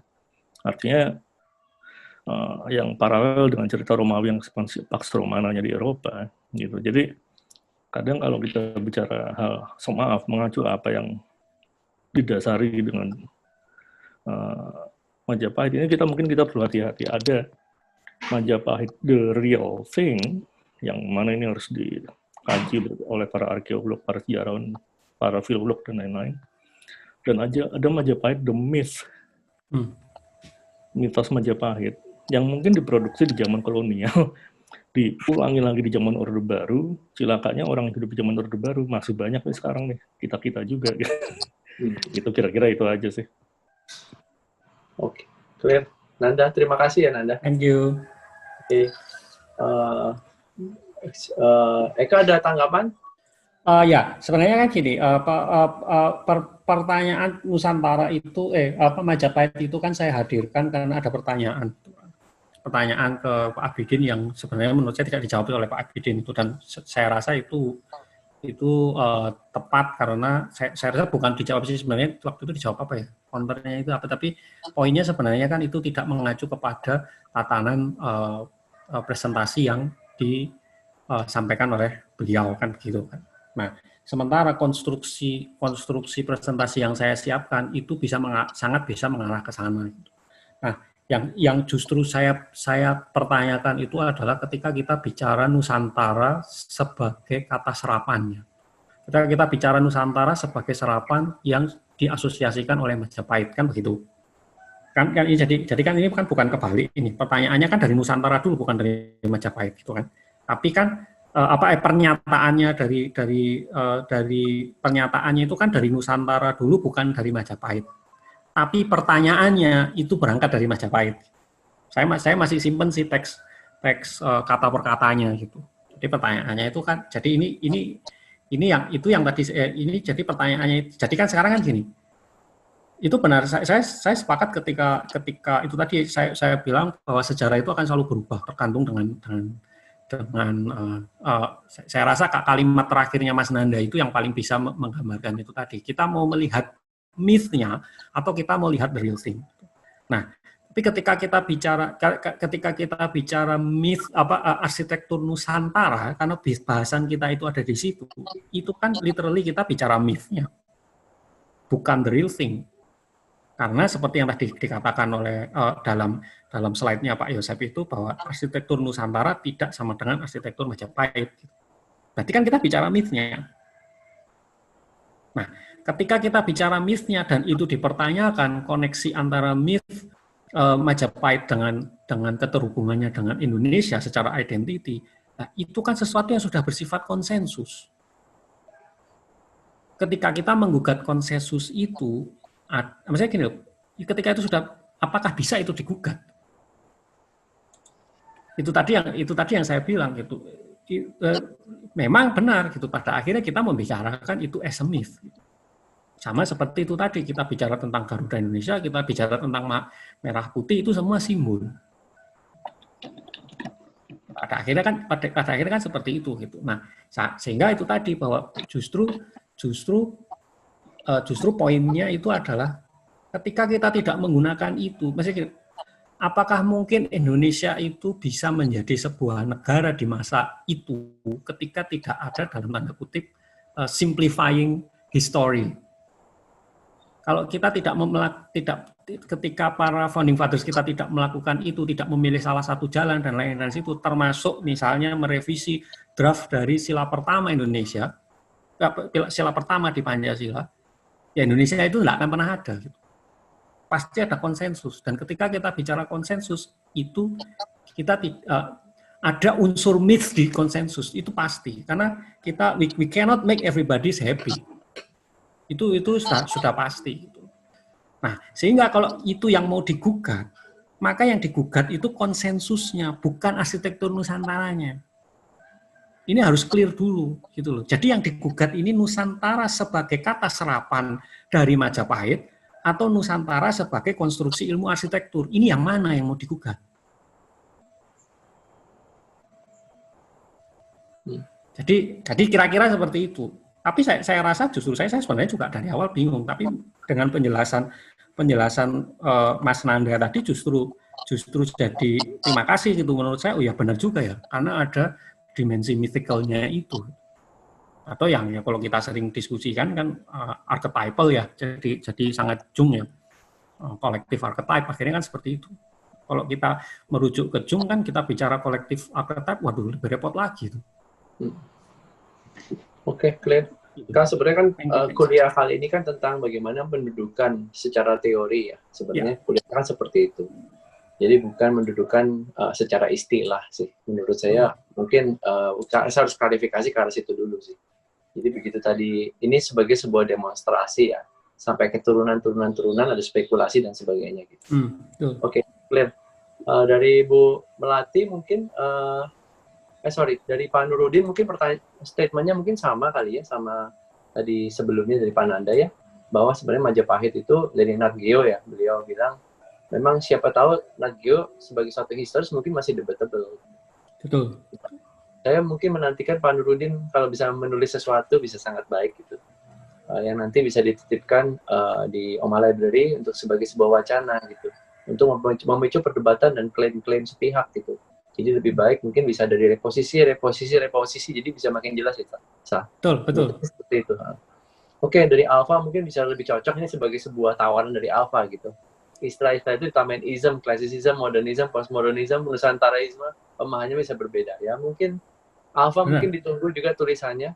Oma Library akan jadi jembatan yang baik gitu untuk bisa membantu mereposisi yang tadi gitu ya Kak. Saya pikir gitu.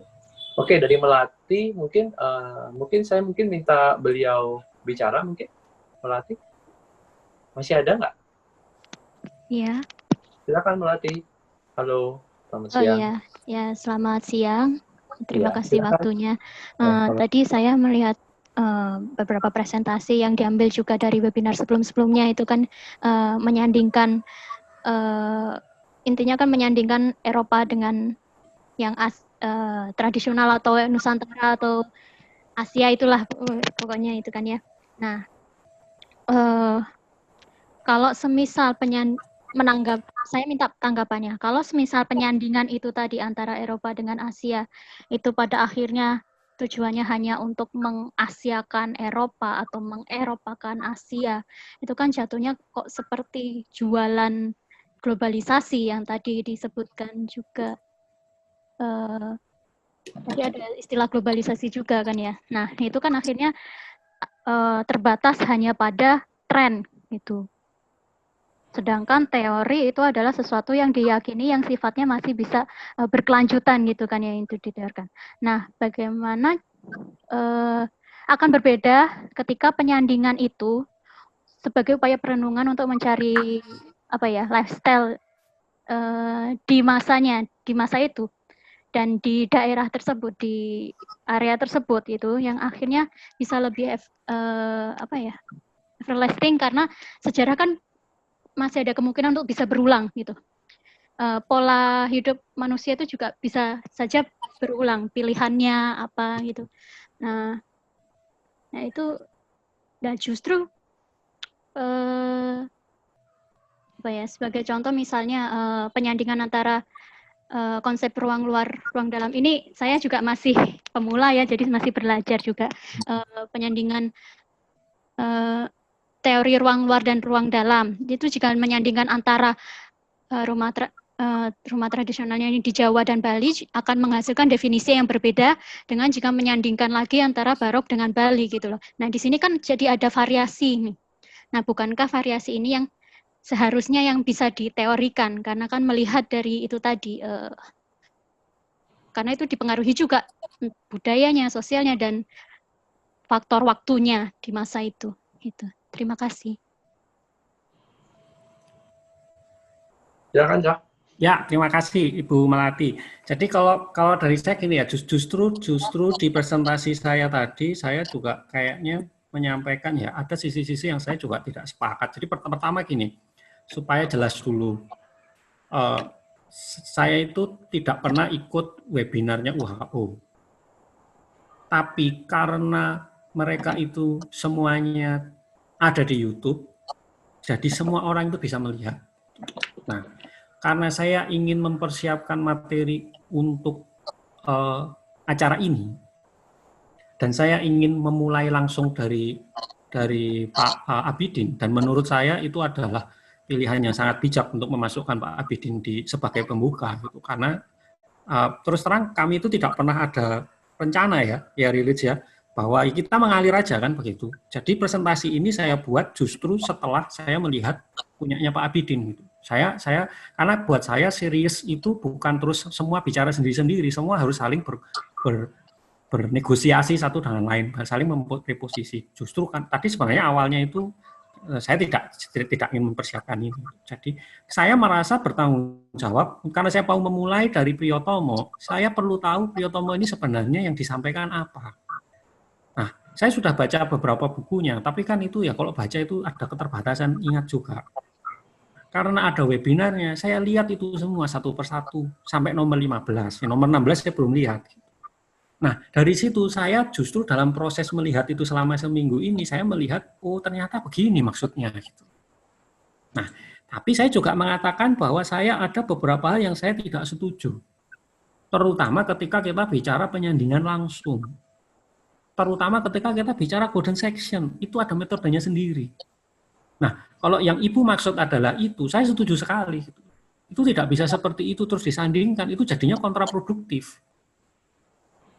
Nah, kenapa bisa begitu? Ya, mending kan kita tuliskan aja gitu. Jadi dari buku sendiri, kenapa kok ini tidak bisa disandingkan? Mungkin sebaiknya menyandingkannya begini, dan lain-lain. Nah, tapi kalau kita ketika misalnya Ibu masuk ke dalam salah satu kasus per kasusnya, saya juga tidak tahu gitu. Karena saya jadi kebutuhan saya untuk menghadirkan webinar yang sebelumnya itu untuk menunjukkan bahwa sebenarnya ketika kita bicara secara enteng kalimat arsitektur Nusantara, sebenarnya selama 20 tahun itu mereka sudah sejauh itu loh. Saya sebutnya mereka gitu ya, karena saya tidak merasa punya kontribusi apa-apa di situ. Saya sering diundang, saya harap ya saya berteman baik dengan banyak teman saya itu yang murid langsungnya Yosef Priyotomo, dan saya harap Pak Yosef Priyotomo ya masih menganggap saya murid tidak langsung lah gitu atau gimana. Tapi intinya begini, bahwa konstruksi selama 20 tahun itu tidak bisa terus kemudian dinegasikan hanya karena 1-2 detail yang misleading akhirnya.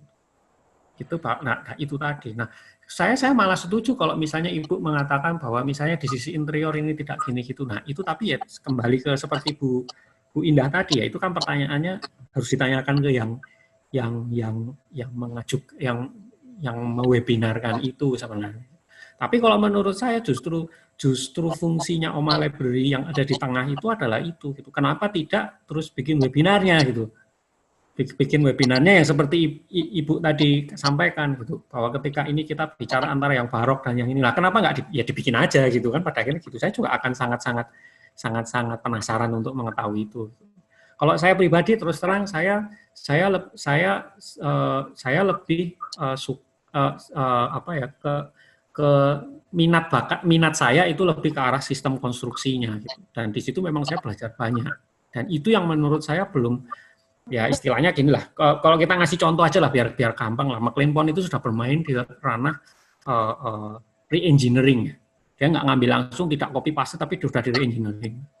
Setelah McLean Pond itu cari yang kayak gitu susah, yang di skala itu. Tapi ada beberapa contoh-contoh yang disampaikan Pak Kus itu buat saya sangat relevan untuk seperti yang Ibu tadi sampaikan, kita pahami dulu gimana aslinya, terus kira-kira untuk dibawa ke sini itu jadi bagaimana, itu saya rasa sangat relevan. Tapi ya, intinya itu tadi bagian pertama dari presentasi ini tidak ada maksud untuk menyandingkan secara langsung. Yang saya sandingkan itu yang bagian keduanya, meminjam metode, sebenarnya kan seperti itu.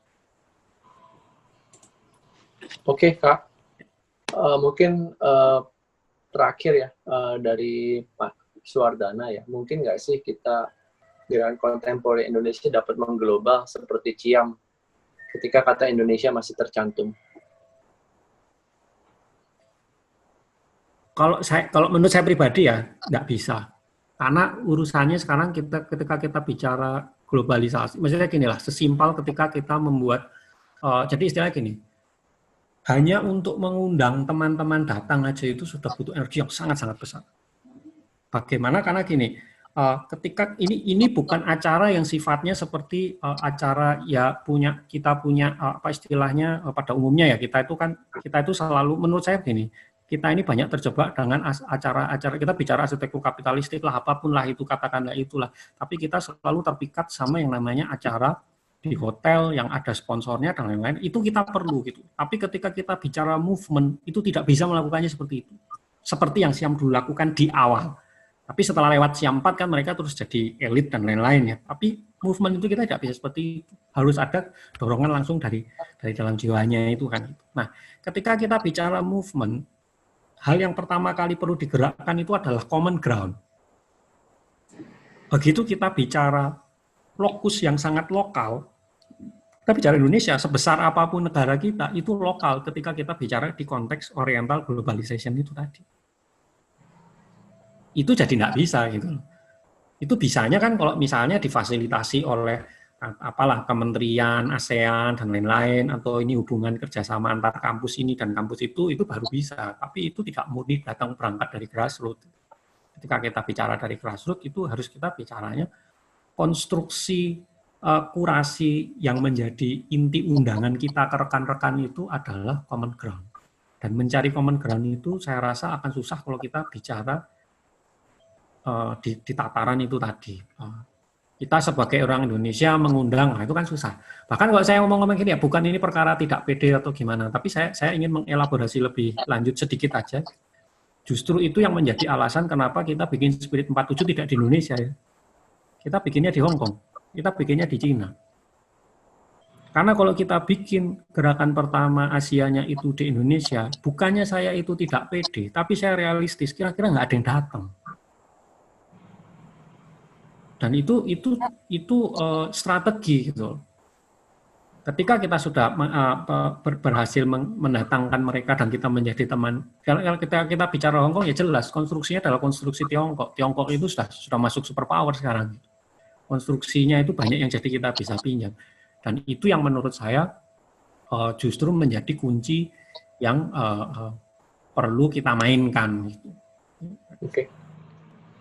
Tapi terima kasih sekali untuk pertanyaannya. Oke, Kak. Mau kata penutup tak sebelum aku simpulin?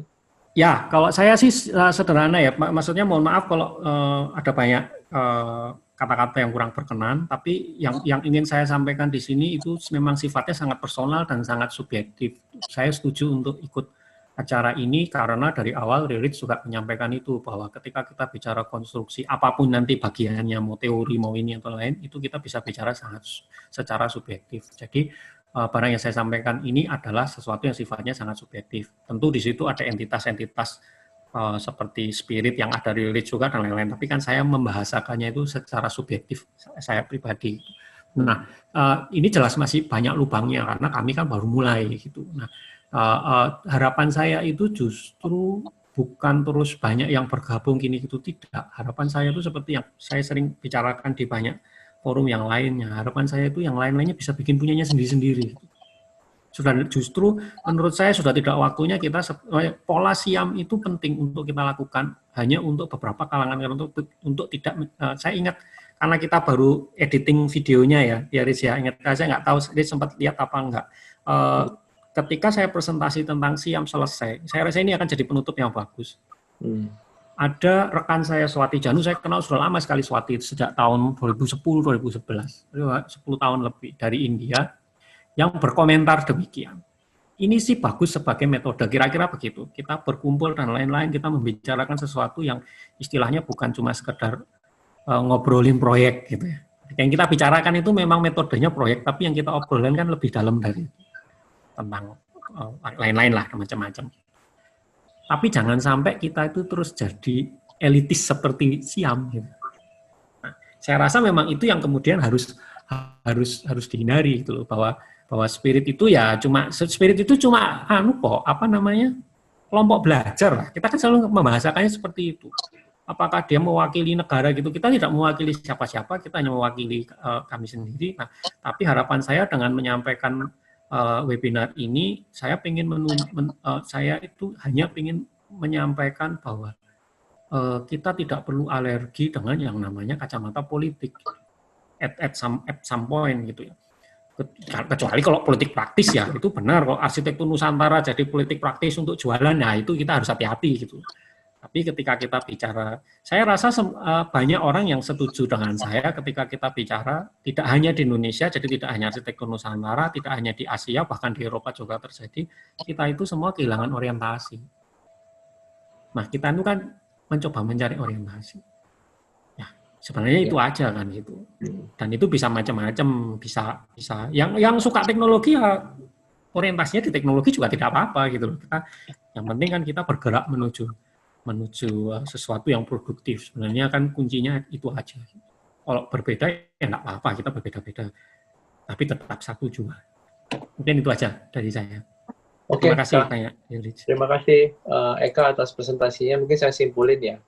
Sebenarnya pada waktu membicarakan arsitek wacana Nusantara di Oma Library, sebenarnya jauh dari kesan untuk sebuah hegemoni ataupun untuk berkuasa atau apapun.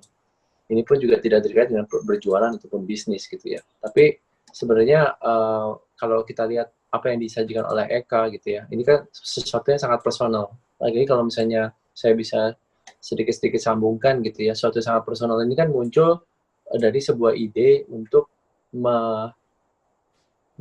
menurunkan gitu ya, sebagai sebuah proposisi gitu ya, untuk menambal apa yang masih lubang gitu ya, menurut persepsi Eka. Jadi tadi sudah ditawarkan bagaimana sampai ke spekulasi titik akhirnya, di mana mungkin nggak semua orang berani Kak sampai begitu. Saya boleh jujur. Jadi buat saya buat hal yang seperti itu menjadi sebuah langkah yang sangat penting gitu ya. Dan lagi-lagi kita bisa saling menutup dan saling bekerja sama lah untuk bisa mengkolaborasikan apa sih sebenarnya arsitektur Nusantara ini. Oleh karena itu penting untuk bisa melihat sudut pandang yang lain ya, supaya kita bisa membuat common ground yang sama. Tapi yang terkait dari apa yang dipaparkan Eka lagi yang menarik adalah bagaimana kita bisa melihat membedah gitu dari beberapa terminologi gitu ya. Sebenarnya jadi pertanyaan banyak orang gitu. Baru kali ini gitu ada yang berani gitu ya. Menurut saya Eka cukup berani gitu tanpa adanya body of text gitu ya. Langsung lompat gitu ya dengan arsitektur tradisional di Indonesia. Tawaran pertama, tawaran kedua arsitektur bukan tawaran tapi maksudnya interpretasi terhadap arsitektur tradisional di Indonesia, arsitektur vernakular, arsitektur Nusantara. Habis itu dibedah gitu dengan kajian budaya, konsensus lokal, konsensus internasional. Dan kita bisa melihat, oh iya ternyata ada parameter-parameter seperti itu ya di dalam hanya sesimpel di belakang sebuah istilah supaya istilah bisa diterima oleh orang lain.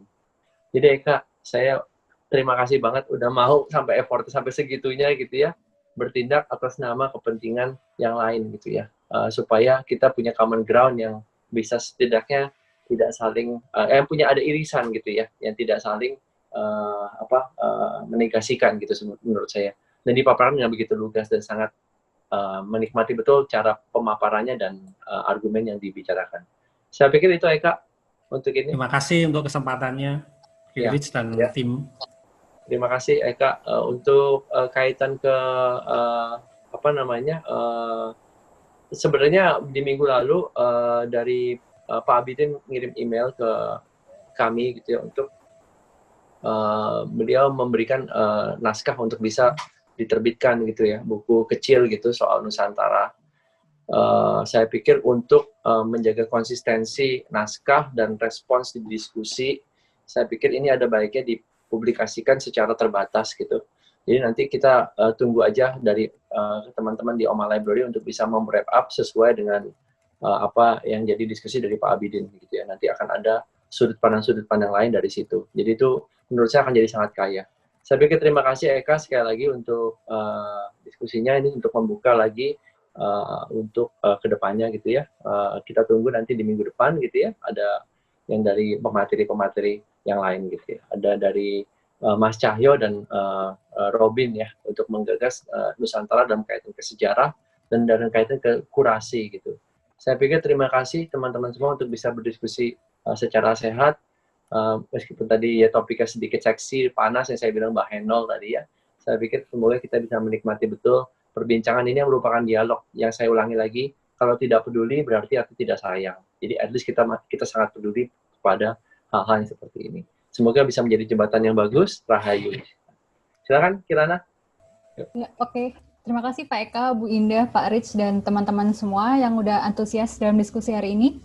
Untuk refleksi kami dan mohon bantuannya teman-teman semua untuk mengisi form pensimoni kuliah pada link yang udah saya berikan di chat box ya, atau ada di email masing-masing juga.